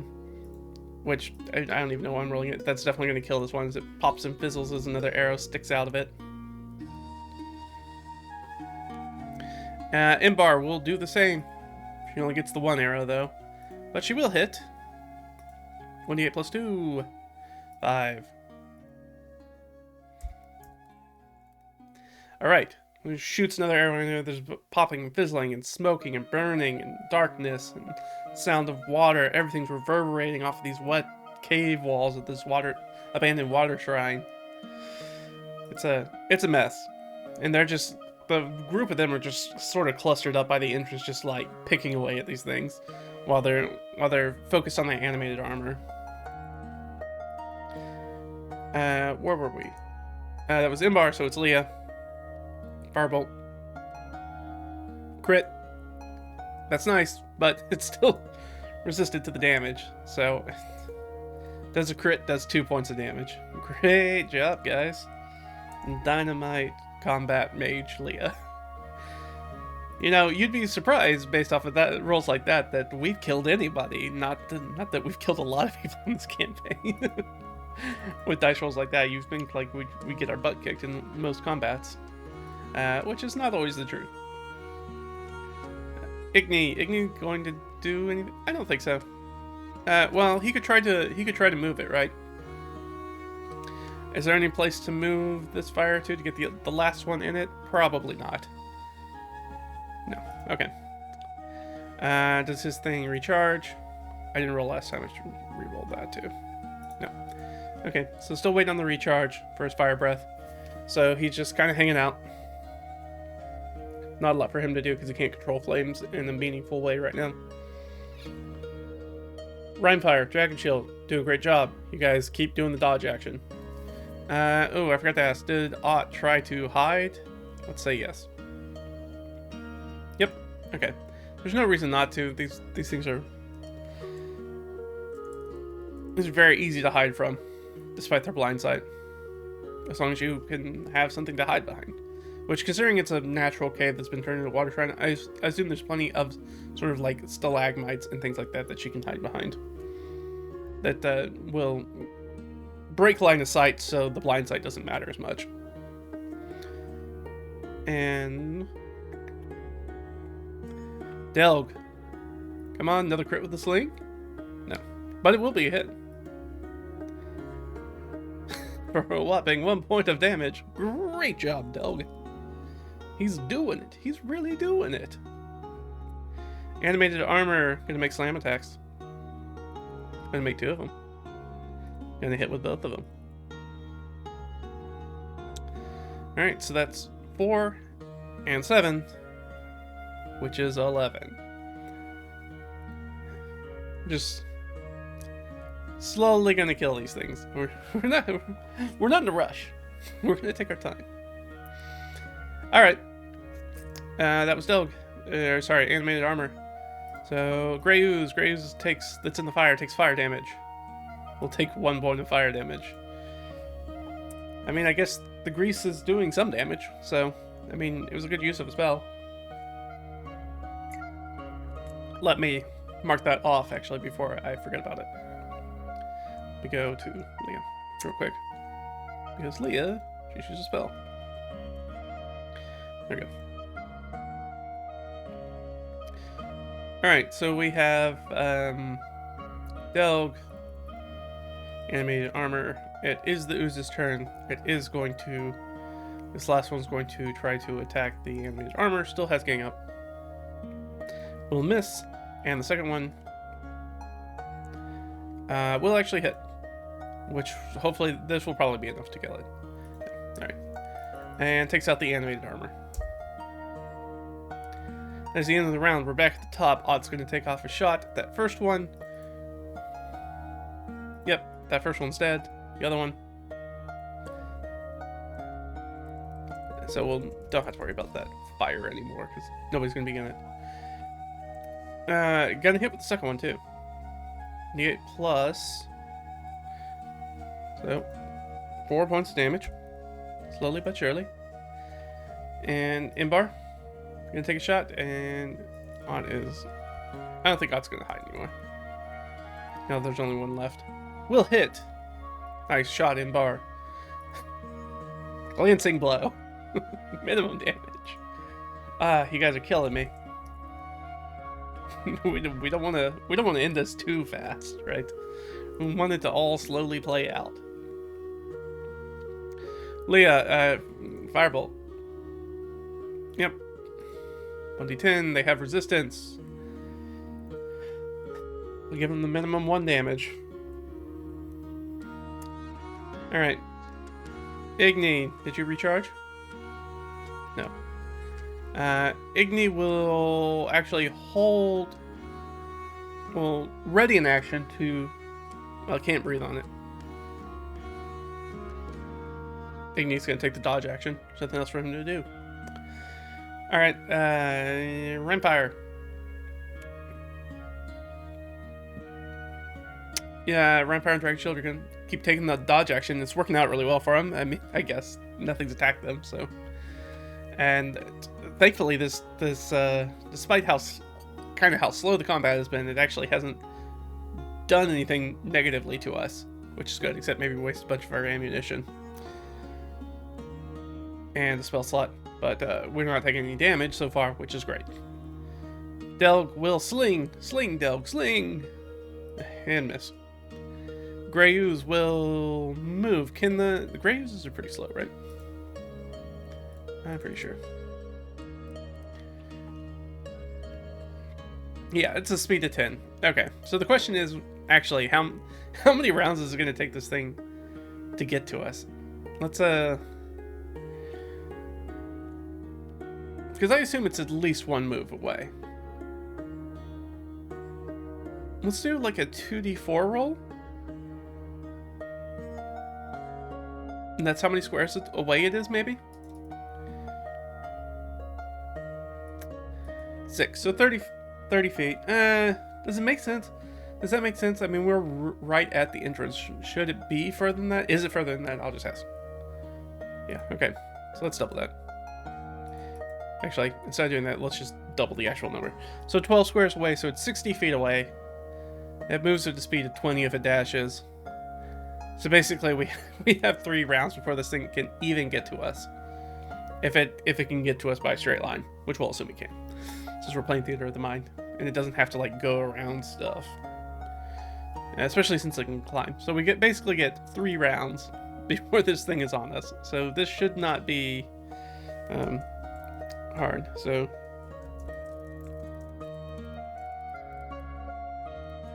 alright, so 2 more rounds before it's in melee, so it uses its entire action to dash in our direction, which only moves at 20 feet. Top of the round, that's Ott. Ott will fire off 2 arrows. Ott will hit with both those arrows. 13, 14, 15, 16, 17. Finally, a nice shot. Couple of nice shots right there. 17. which is enough to kill it. Actually, probably one of those arrows was enough to kill it. And as it starts to turn its attention, it starts to kind of move towards us. It just pulls out another arrow, dead eyes it, and pops it through, and it pops and sizzles and shivers and discorporates. And that is the end of that fight. Okay, well, we're gonna do. Tell you what. Let's, let me fill out this information. So we, and then I'm gonna take a short break, refill my coffee. We'll do the treasure, we'll do some other things. It should be a pretty short back end, because I don't want to get too far. It's just kind of getting them, getting Rhinefire, you know, inspect everything, make sure he's gonna be okay with this area, use this as a layer, and do things. With the latent magic that's in here, I think he's probably gonna be okay with it. He seemed pretty amenable to it as we were talking about it. We've previously talked about it in character, so I think he's gonna be fine with it. But you never know. But let's fill out this information before I step away for a minute. All right, so we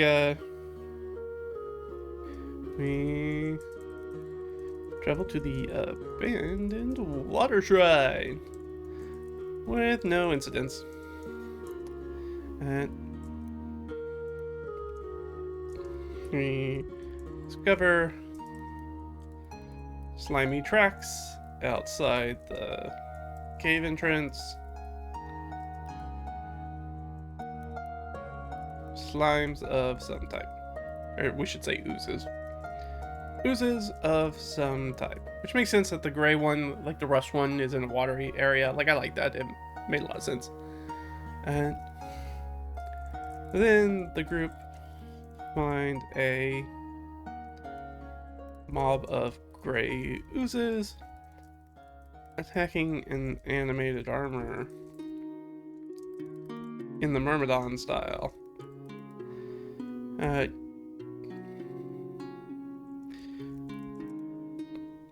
Group wins the battle. Yeah, that's pretty much what happens. Wins the battle picking away at them from the sidelines. Because, yeah, we really didn't engage them fully. So when we get back, I'm going to need to do the rolls. We'll do some loot rolls. We'll do all that good stuff. But for right now, I think I am going to take a quick step away, take a little bio break, refill my coffee, and we will get back into it and finish up sort of like the back end and everything, and then we'll go ahead and call it for this one. Thanks for sticking around. Keep sticking around. We're going to get back. We'll figure out what we find out and see if this is going to end up being Rhinefire's home. So that's going to be really interesting. It'll be nice to put a pin in this, complete this quest, and be done with it. And I think if we do that, if everything goes well, I think we've earned ourselves a little bit of a level up. And I think that's what we'll look forward to next time. Is in the in-between times, I'll level everybody up. We'll hit level 4, which will be great. We'll get those ASIs. We might get a feat. We'll have to see what happens. And that'll be a lot of fun. But stick around. We'll be back in just a few minutes. All right? Bye.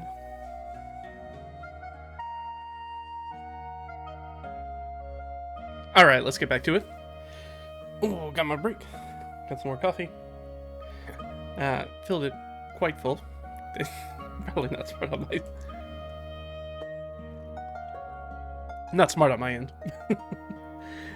Like I said, we said we were going to do some more weather. Preload some weathers, because we are going to need them, so let's do that now. Alright, so we are starting out on 4 on our hex. We're up here, and we're going to roll ourselves a d8. 5. So 7.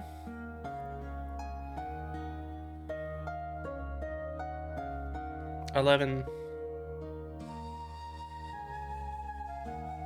7, 11, 6. 7, 11, 6, 3. We'll just write these down. 7, 11, 6, 3. And, you know, just for giggles, let's do 4 more. What did I say? We're on 3.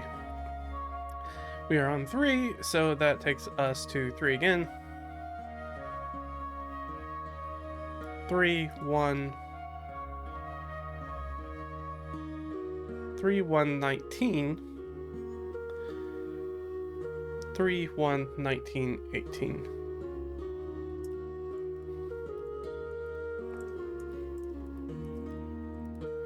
And we can just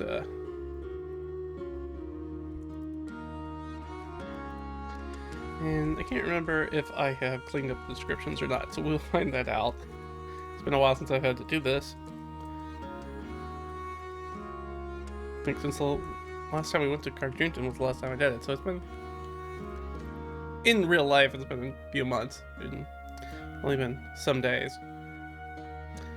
Alright, Alright, so... Where do we start off at? 7. Alright, stream. So it's gonna be extremely hot.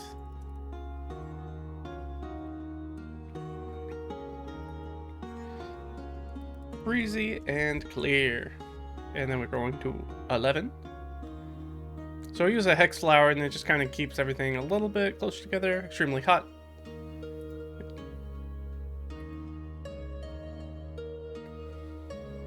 Which is the same thing. Extremely...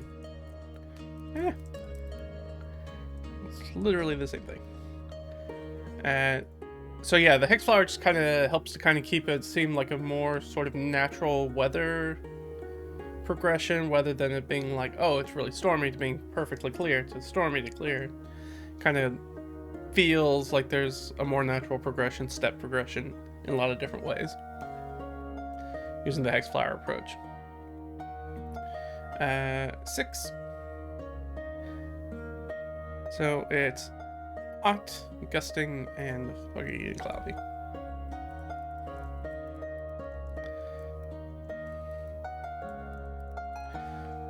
Alright, and 3. Hot, calm, and light rain.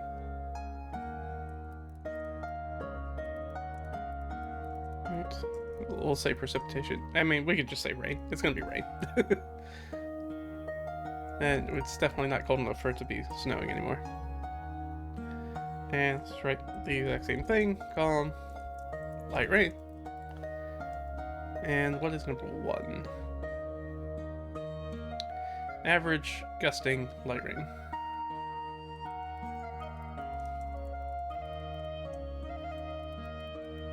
We're not capitalizing them. We're not capitalizing them. And then 1918, so we do sometimes say when you cross over the hex like that, like we did right there. Well, I already closed it, huh? Nope. Okay. When you cross from like 3 to 19 or whatever, that's when you see like a big snap in the weather, like a front moves in, something like that, where you see a drastic change, rather than that sort of usual progression. So I don't know, it kind of makes it not super random, but at the same time still has some randomness into it, so it, I don't know, at least for me, it feels a little bit more like natural weather. And 19 was what? I didn't write down 19. Why did I not write down 19? What is 17 and 18? It's going to be very similar. And average, seasonably warm. I think that's also going to be average. It should be very similar. I would have to go back and see what it looks like, but I'm pretty sure we'll just say it's going to be probably this average gusting and light rain.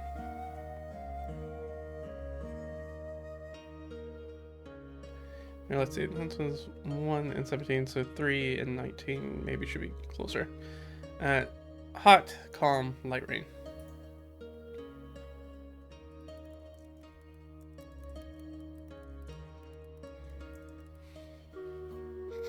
And for 18, so sometimes when we have that light precept, that may not happen in sort of those drier, deserty, scrub kind of areas.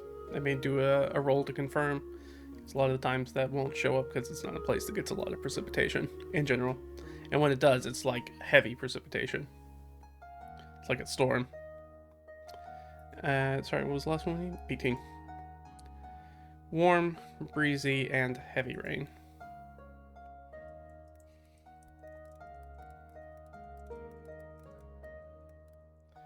And I capitalize all of them. I don't know what I'm doing. So yeah, that's sort of like the progression we can see for like our forecast for the weather, right? It's going to get really, really hot for the season. So, you know, in May, in scrub area, that's probably going to be in mid-May, scrub area, I don't know, in the mid-90s, something like that, 90 degrees Fahrenheit.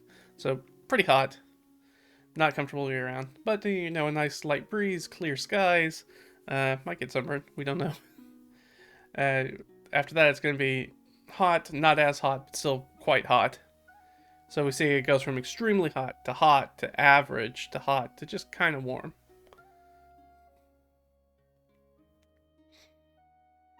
So, right, we can see the sort of temperatures change. Then we can watch it go from breezy to kind of gusty to calm, to gusting to calm to breezy.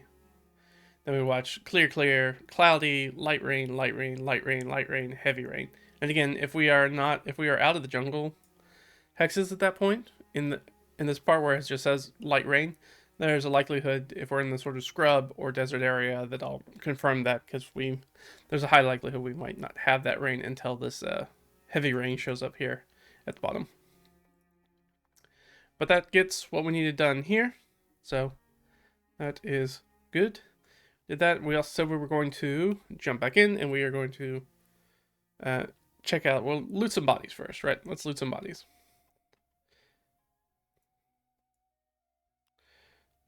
Let's do our... So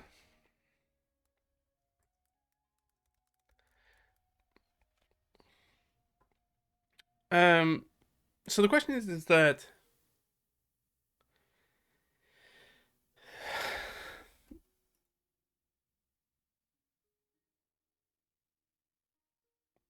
Sorry, I'm thinking about animated armors. I feel like every time I run across animated armor, I always end up having the same question, which is like, hey, can you wear that armor? So the armor itself is incapacitated when in the area of an anti-magic field. Dispelled by magic, the armor must succeed on a Constitution saving throw against the caster's spell save DC or fall unconscious for 1 minute.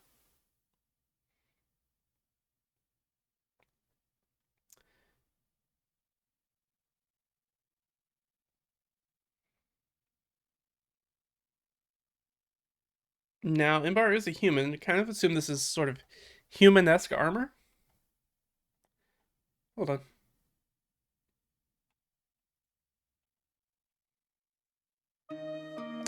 Okay. So I kind of... Imbar's a human. Is this size... Let's just ask some clarifying questions. Is this size for her? Could she potentially wear this armor? Because it's AC 18 natural armor. It's plate armor. No. Okay, so she can't. So is it not... So maybe it's not sized for a human? Or not correctly? Is there somebody else in our party who can wear it? Not really. Nobody else can wear heavy armor.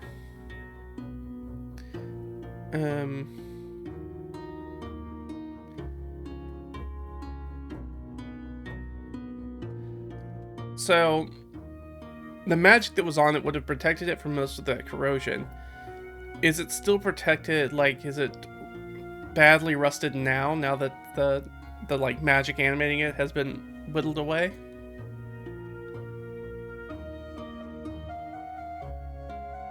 I can't remember what I was asking. If I was asking for yes. Yes, it is rusted, right? Okay.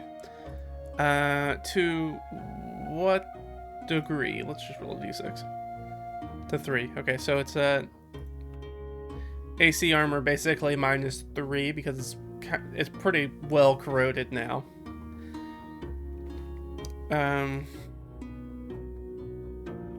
Yeah, I mean, we'll put it down. We can take it with us. I'm not sure how much it's going to be worth. Well, I guess we can figure that out. So we'll do... Let's say rusted plate armor. Let's see. -3 AC, and I think plate armor. Plate armor is worth quite a bit, right? Just grab it. I've got the shopping list in here. I can just look it up real fast. I'm pulling it up. Tools, yes. Ammunition, armor studded. Plate is 1,500. I guess we could do some fast math, right? We could do.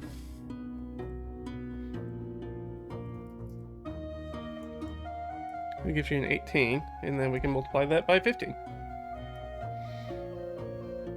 So worth about 1250, which is still that's very nice.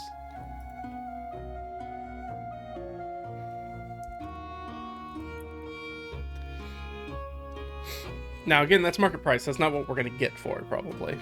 Probably gonna end up selling it for maybe half that, if we're lucky. But you know, it's good found. I wish we could use it, but apparently it won't fit in bar. Maybe we'll put it down here. Maybe can be adjusted and repaired for in bar 2 wear? Question mark? Which, if that's the case, we might have to pay the difference. That kind of makes sense to me. Which is 250 gold, so that's really pricey. But it might be worth it to get her an 18 AC right off the bat, plus her shield. Also give her ability to use that Warhammer two-handed, which would be nice. So we cleared this place out pretty well, so I don't think. We're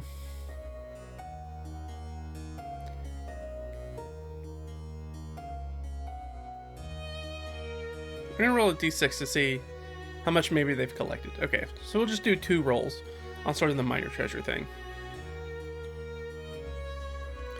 Alright, that's pocket contents. Pocket contents, and I think that's gonna be currency, right? Oh no, that's a magic item. We're actually gonna find a magic item. Alright, well, let's do the pocket contents first. Wow. Alright, so we do end up finding a magic item. Nice. 4 and 6.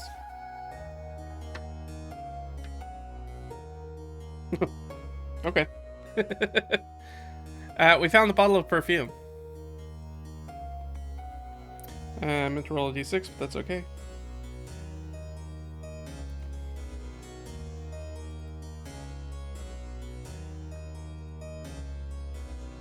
A bottle of perfume worth 14 silver.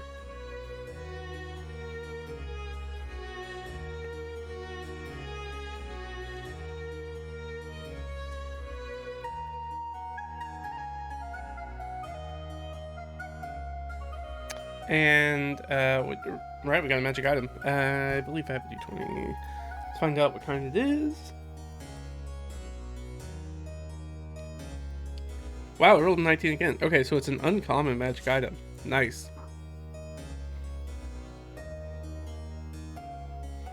And then I'm going to roll a d10.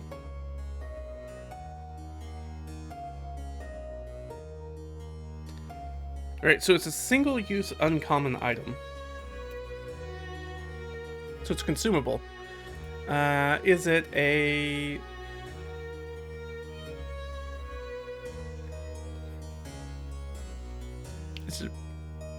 Actually, let's just pull up Donjon. That'll be the easiest way to do that. Let's do that. Let's go down here to our 5e magic items. And we can do a rarity. So it's an uncommon. You know, it's single use, so it's got to be a potion or a scroll, or potentially, I think there are a couple wondrous items. So let's do that. Let's do 1, 2, 3. It'll kind of tell us what kind it is. 3. Okay, so it's a wondrous item. Consumable wondrous item.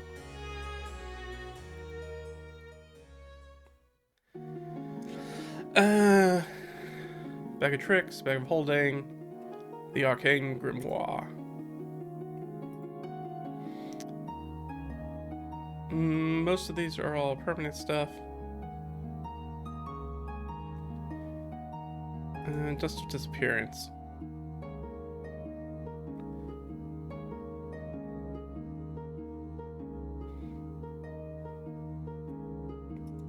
Disappearance could be really useful. Dryness.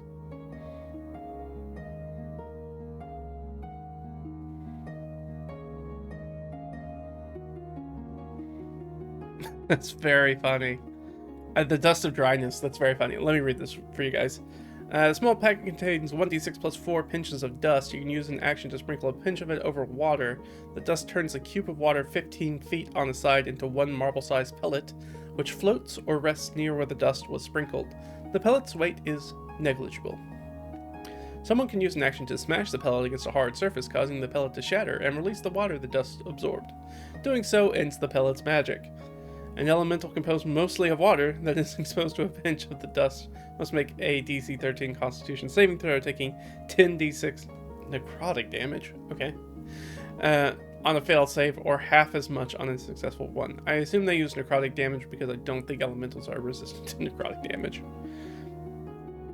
But I think there are maybe some water elementals that are, or mud elementals that are resistant to fire, maybe? Maybe? And that's why they decided on necrotic damage. Anyways, I do like that. I think maybe that's what we're going to go with, but let's see. Sneezing and choking, I don't really want that. Elemental gem.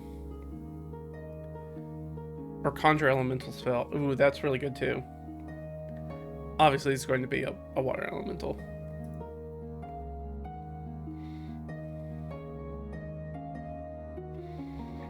What's the Feywild turn? Okay. Gem of Brightness.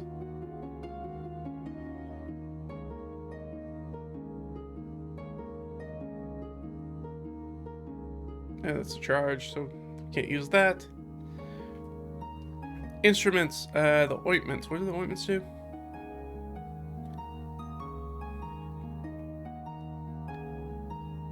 I mean, restorative ointment's nice.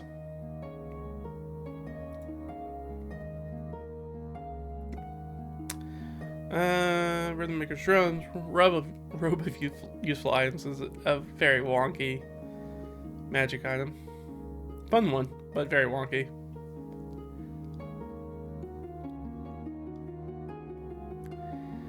Now we did say a consumable. I think we picked out like 3, so let's just roll randomly which one it is. Alright, 2. What was number 2 that we kind of looked at? So I think the first one we kind of looked at was dust. We had the elemental gem. And what's the guardian emblem?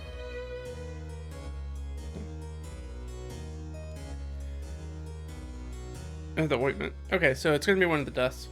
Do we want the dust disappearance? I mean, that's a nice one that gives you invisibility, basically. It's only one use, which is okay. I think it makes more sense to use the other one, the dust of dryness, though. Yeah, so let's go with the dust of dryness.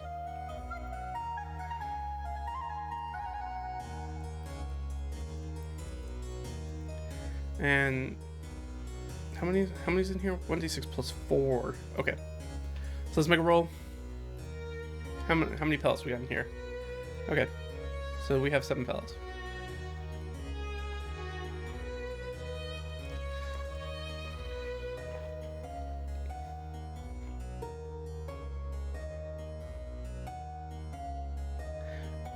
Okay, so we did that. I'm trying to consider whether we want to use the pellets now, because we do know that this sort of abandoned water shrine is pretty waterlogged. There's quite a bit of water in it. And so we could save that, and then we could have 15 like cubic feet of water that we could use to throw in a room and close the door and really screw with people and do stuff like that. Submerge people in a bunch of water. So that could be fun. It's also just nice to have, like, if we ever got stuck in the desert or something, we would have a way to have, like, a significant amount of water. Which would be nice.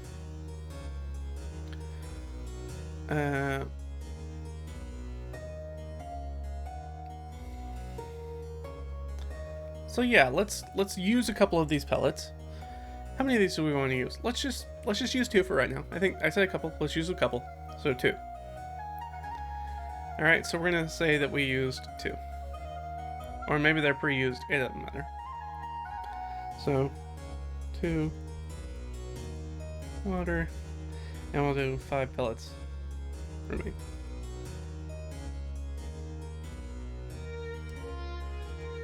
We'll say unused. Alright. So we do that. My thought process is that we soak up some of the water in here so Rhinefire has a better place to sort of like get situated. Speaking of Rhinefire, now that we've done the looting and we've done all the pickup, how you feeling about this, bud? Do you like this area? Is there anything else do you think that you're gonna be able to turn this into your own lair? I think we're gonna try to. Leah's gonna try to push him on this, and everybody else is gonna try to push as well. So she's gonna get an advantage. She's not trained, but she does have a +2 charisma, so a 16. How's he gonna feel about it? Okay, that's pretty good. That's only an 11. So I think he's like, yeah, I feel comfortable with this. I feel good with this. And I think the kobold agrees. So I think everything's kind of copacetic here. So I think we're going to leave it there. I think we're going to be like, okay, so Fire is good with Shrine as his new lair. Success.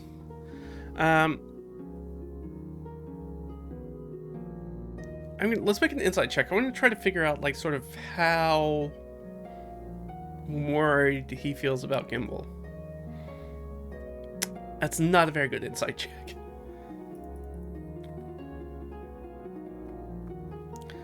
Seven, 8. Yeah, that's a 12. So we did not pass that. So we tried to get a read on him, but we don't have Omer with us, who has really sort of been the closest companion, the closest friend to Rhinefire, the one that's probably he feels most comfortable talking to, and the one who's probably the best at reading him. We left him way back at Akari's, so we do not have him with us to kind of give us help there. So he says he's fine. I guess we just kind of have to take it at face value. Can't really intuit anything else, and we'll put that in here. He's worried about Gimble. So we can't tell if he's worried about Gimble. So we're like, all right, well, I guess we'll just, do you need anything? Do we need to leave anything with you? I don't know. We don't really have a whole bunch to leave with him.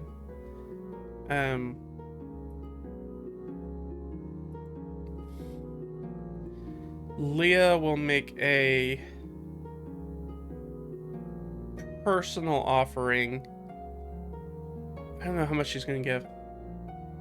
How much do you give without him seeming like a jerk? She's gonna try to give him some gold to be like, this is the start for your new horde. But we do also kind of need that gold. So it's the thing, is that we also still kind of need it. So, hey buddy,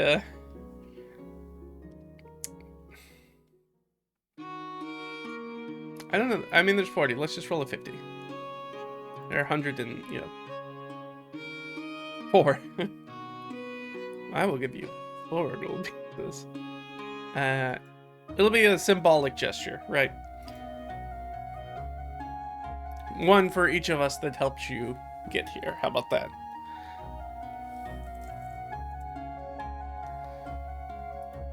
Kind of like then, when you see businesses, there's like, this is the first dollar we ever earned, and things like that. It's like, here's the first 4 gold coins from the people who helped you find your and establish your lair.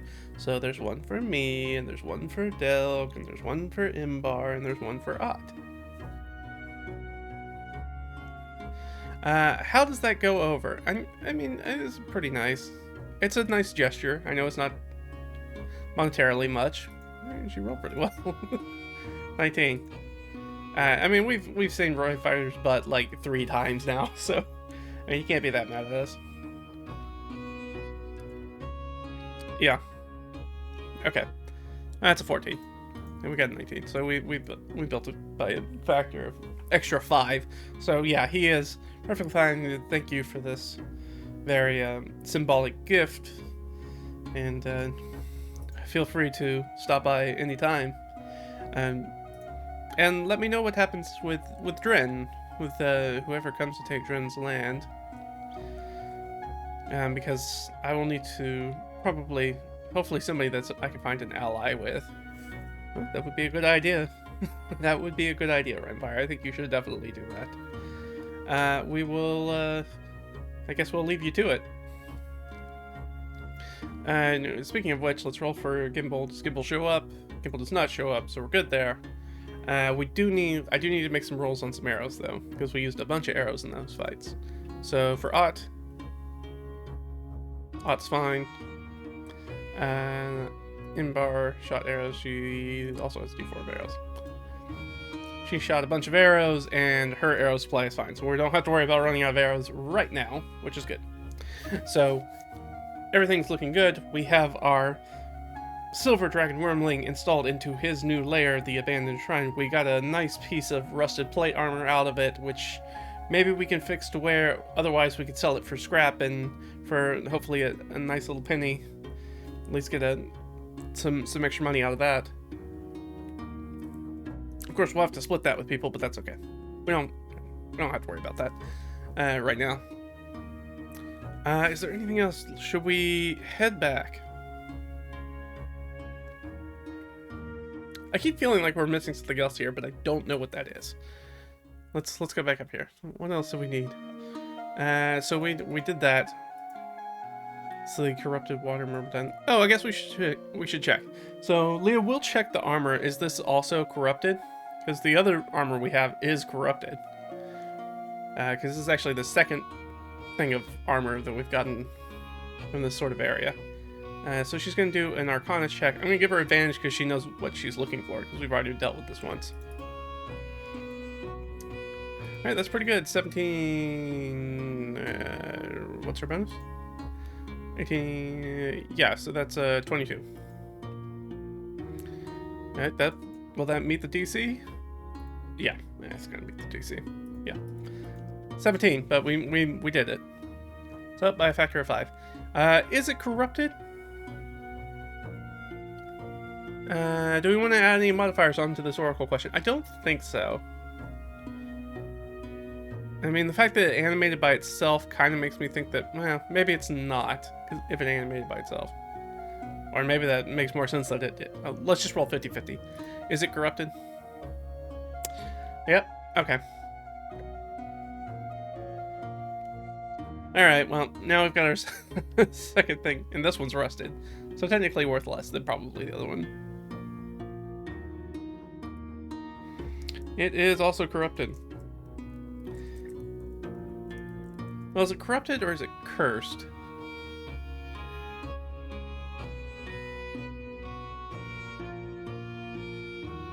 Okay, yeah, no, it's very much the same. So it's basically the same as the one that we already had, right? We still have this one kicking around because we haven't really had an opportunity to kind of sell it off. We are going to be getting rid of this longbow, though. I think technically we already gave it to Akari, so I'm just going to knock that out. I think, yeah, we did it during the last session.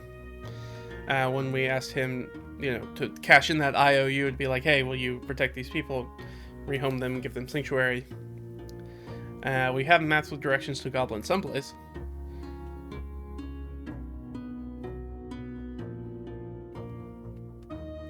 Let's go back to our extra operations. So we have spent some time in here, so I'm going to give us another roll. Actually, I'll give us 2, because we walked around here and did a fight. So 3 points. So we're up to 12. And I should probably do another roll for Gimble, just in case. See if he shows up. Nope, everything's good with Gimble. Wherever he is, he's not here. And it doesn't seem like he's close on our trail. So we've got 7 left on our threshold. I think that's enough to get back to Dren's. And hopefully by that point, the Reeve will have... Dren's, the, you know, late baronet, his major domo has prepared all all the messaging, all the documentation we need to take back to Split Valley Oasis and present to the Reeve there. So he can come deal with, you know, the murder of a noble. So yeah, let's go ahead and do that. So we'll do that, and I think that will probably be where we're going to kind of wrap up this session. I feel like that's a good stopping point, and then we can start off with us going back to. We might go straight back to Split Valley Oasis and then back to Akari. That may be better for us, or maybe we'll go Akari and then Split Valley. It doesn't matter, but we'll definitely deal with that next time. We're not going to deal with that this time. So let's go ahead and get back to the keep. So we're up here. Let's go ahead and. So this is Drin's Keep. So this point of interest, this has been resolved. This is, let's say, converted to Rhyme Buyer's Lair.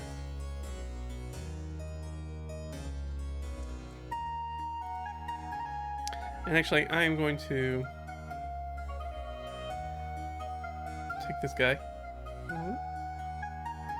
pull it off over here, and I'm going to replace it with our little house icon.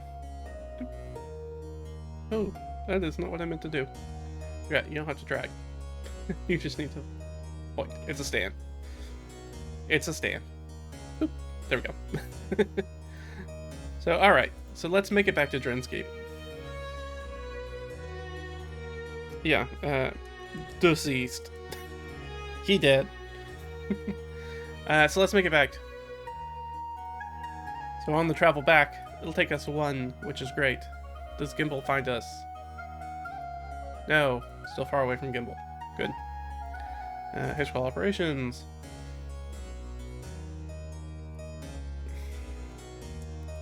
So we make it back there. Anything sneak up on us while we're there? No. Okay, perfect. We don't need to look for a point of interest because we know where we're going. We're going to the keep. We already know that point of interest is in that text.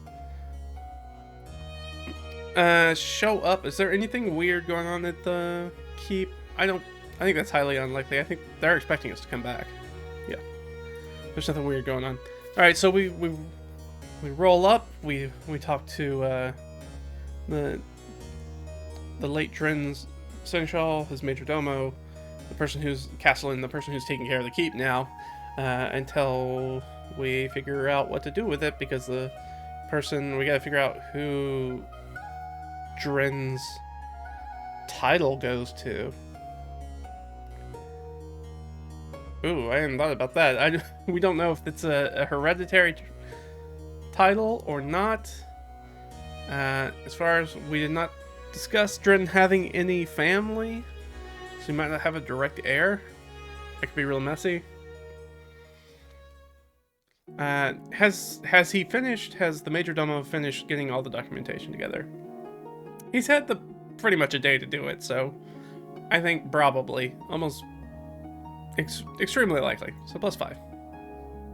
Yeah, he's got it done. He's got it packed it up. It's ready for us, or they. We don't know what's he. Haven't decided. So they have that package for us, and I think we're gonna take a rest here and head out in the morning. So rest and relax.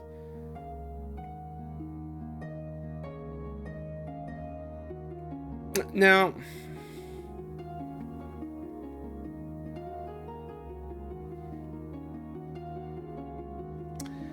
that's what I should have done before we left. That's what I was thinking of. That's the thing that I was thinking of and I couldn't think of at that time. That I knew there was something else we needed to investigate. We don't know what the corruption was for the original Water Myrmidon, what brought this animated armor to life that's also corrupted.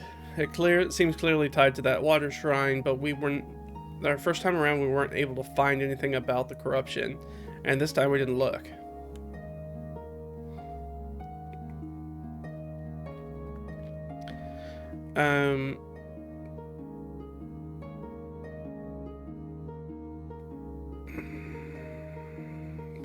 So I want to document that some way, because that is a possibility that, who knows, Rhinefire could get corrupted by the same whatever's there. It's cursed or whatever's going on there. Don't know it. I mean, at this point, it's kind of like don't know, not our problem right now. But we should probably do that. Let's put that under to-dos, and we're under the to-dos and be like, note about continued corruption. Water shrine. Could it affect Rhymefire? Question mark. Don't know. Don't care. Alright, so that is what we're gonna do, and we're gonna want to head back to yep. I was just gonna say trading post, but let's go ahead and say the whole thing. Split Valley Oasis. It's a mouthful. To deliver testimonies and news of Drin's death to the Reeve. All right. We did these things. Yes, remember that we portaged the boats. We had to come back here anyways because we got to pick up the boats. All right. So we're going to rest overnight. I'm going to give us 2 rolls to see if anything happens, because things have been happening. So I think there's a higher chance that something might happen. So does something happen overnight? Yeah. Okay. One's real bad. That means it's an encounter too. Is this an encounter with an existing foe we already know? Yes. Yes, but... Alright. Okay, so during the night, something's going to happen. Alright, let's roll a d8. 6.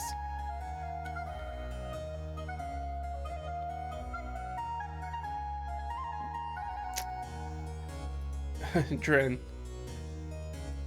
Deceased. Also deceased.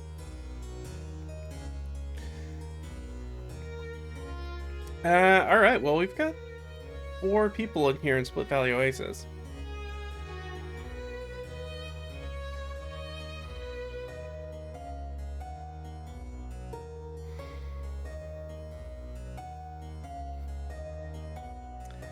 So the thing is like, alright, so there's something that's going to happen.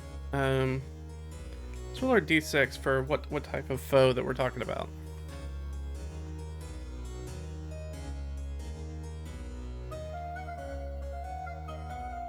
Okay, so some sort of natural creature. Interesting.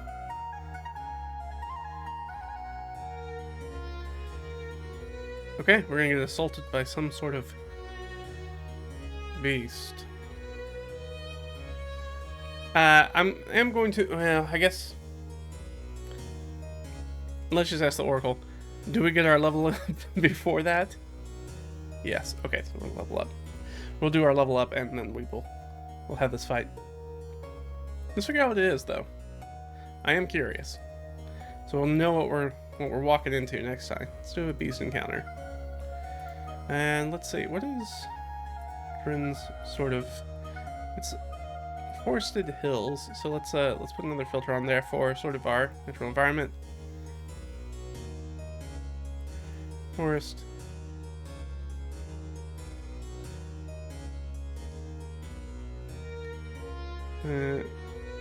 Of course, hills aren't on here because that would be way too easy. So we'll go with mountains.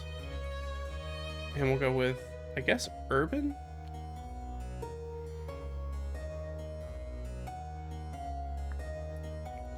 So it could be in any of those. Alright. So let me, maybe I don't. Alright, probably not a warhorse. Just give me a bunch of halves and CRs. Okay. Let's see if I get anything else. I'm just trying to think of like what a flying creature probably makes the most sense. Or though it could be some sort of predator that's drawn to the blood of battle that just happened. Ooh, I do kind of like giant hyenas.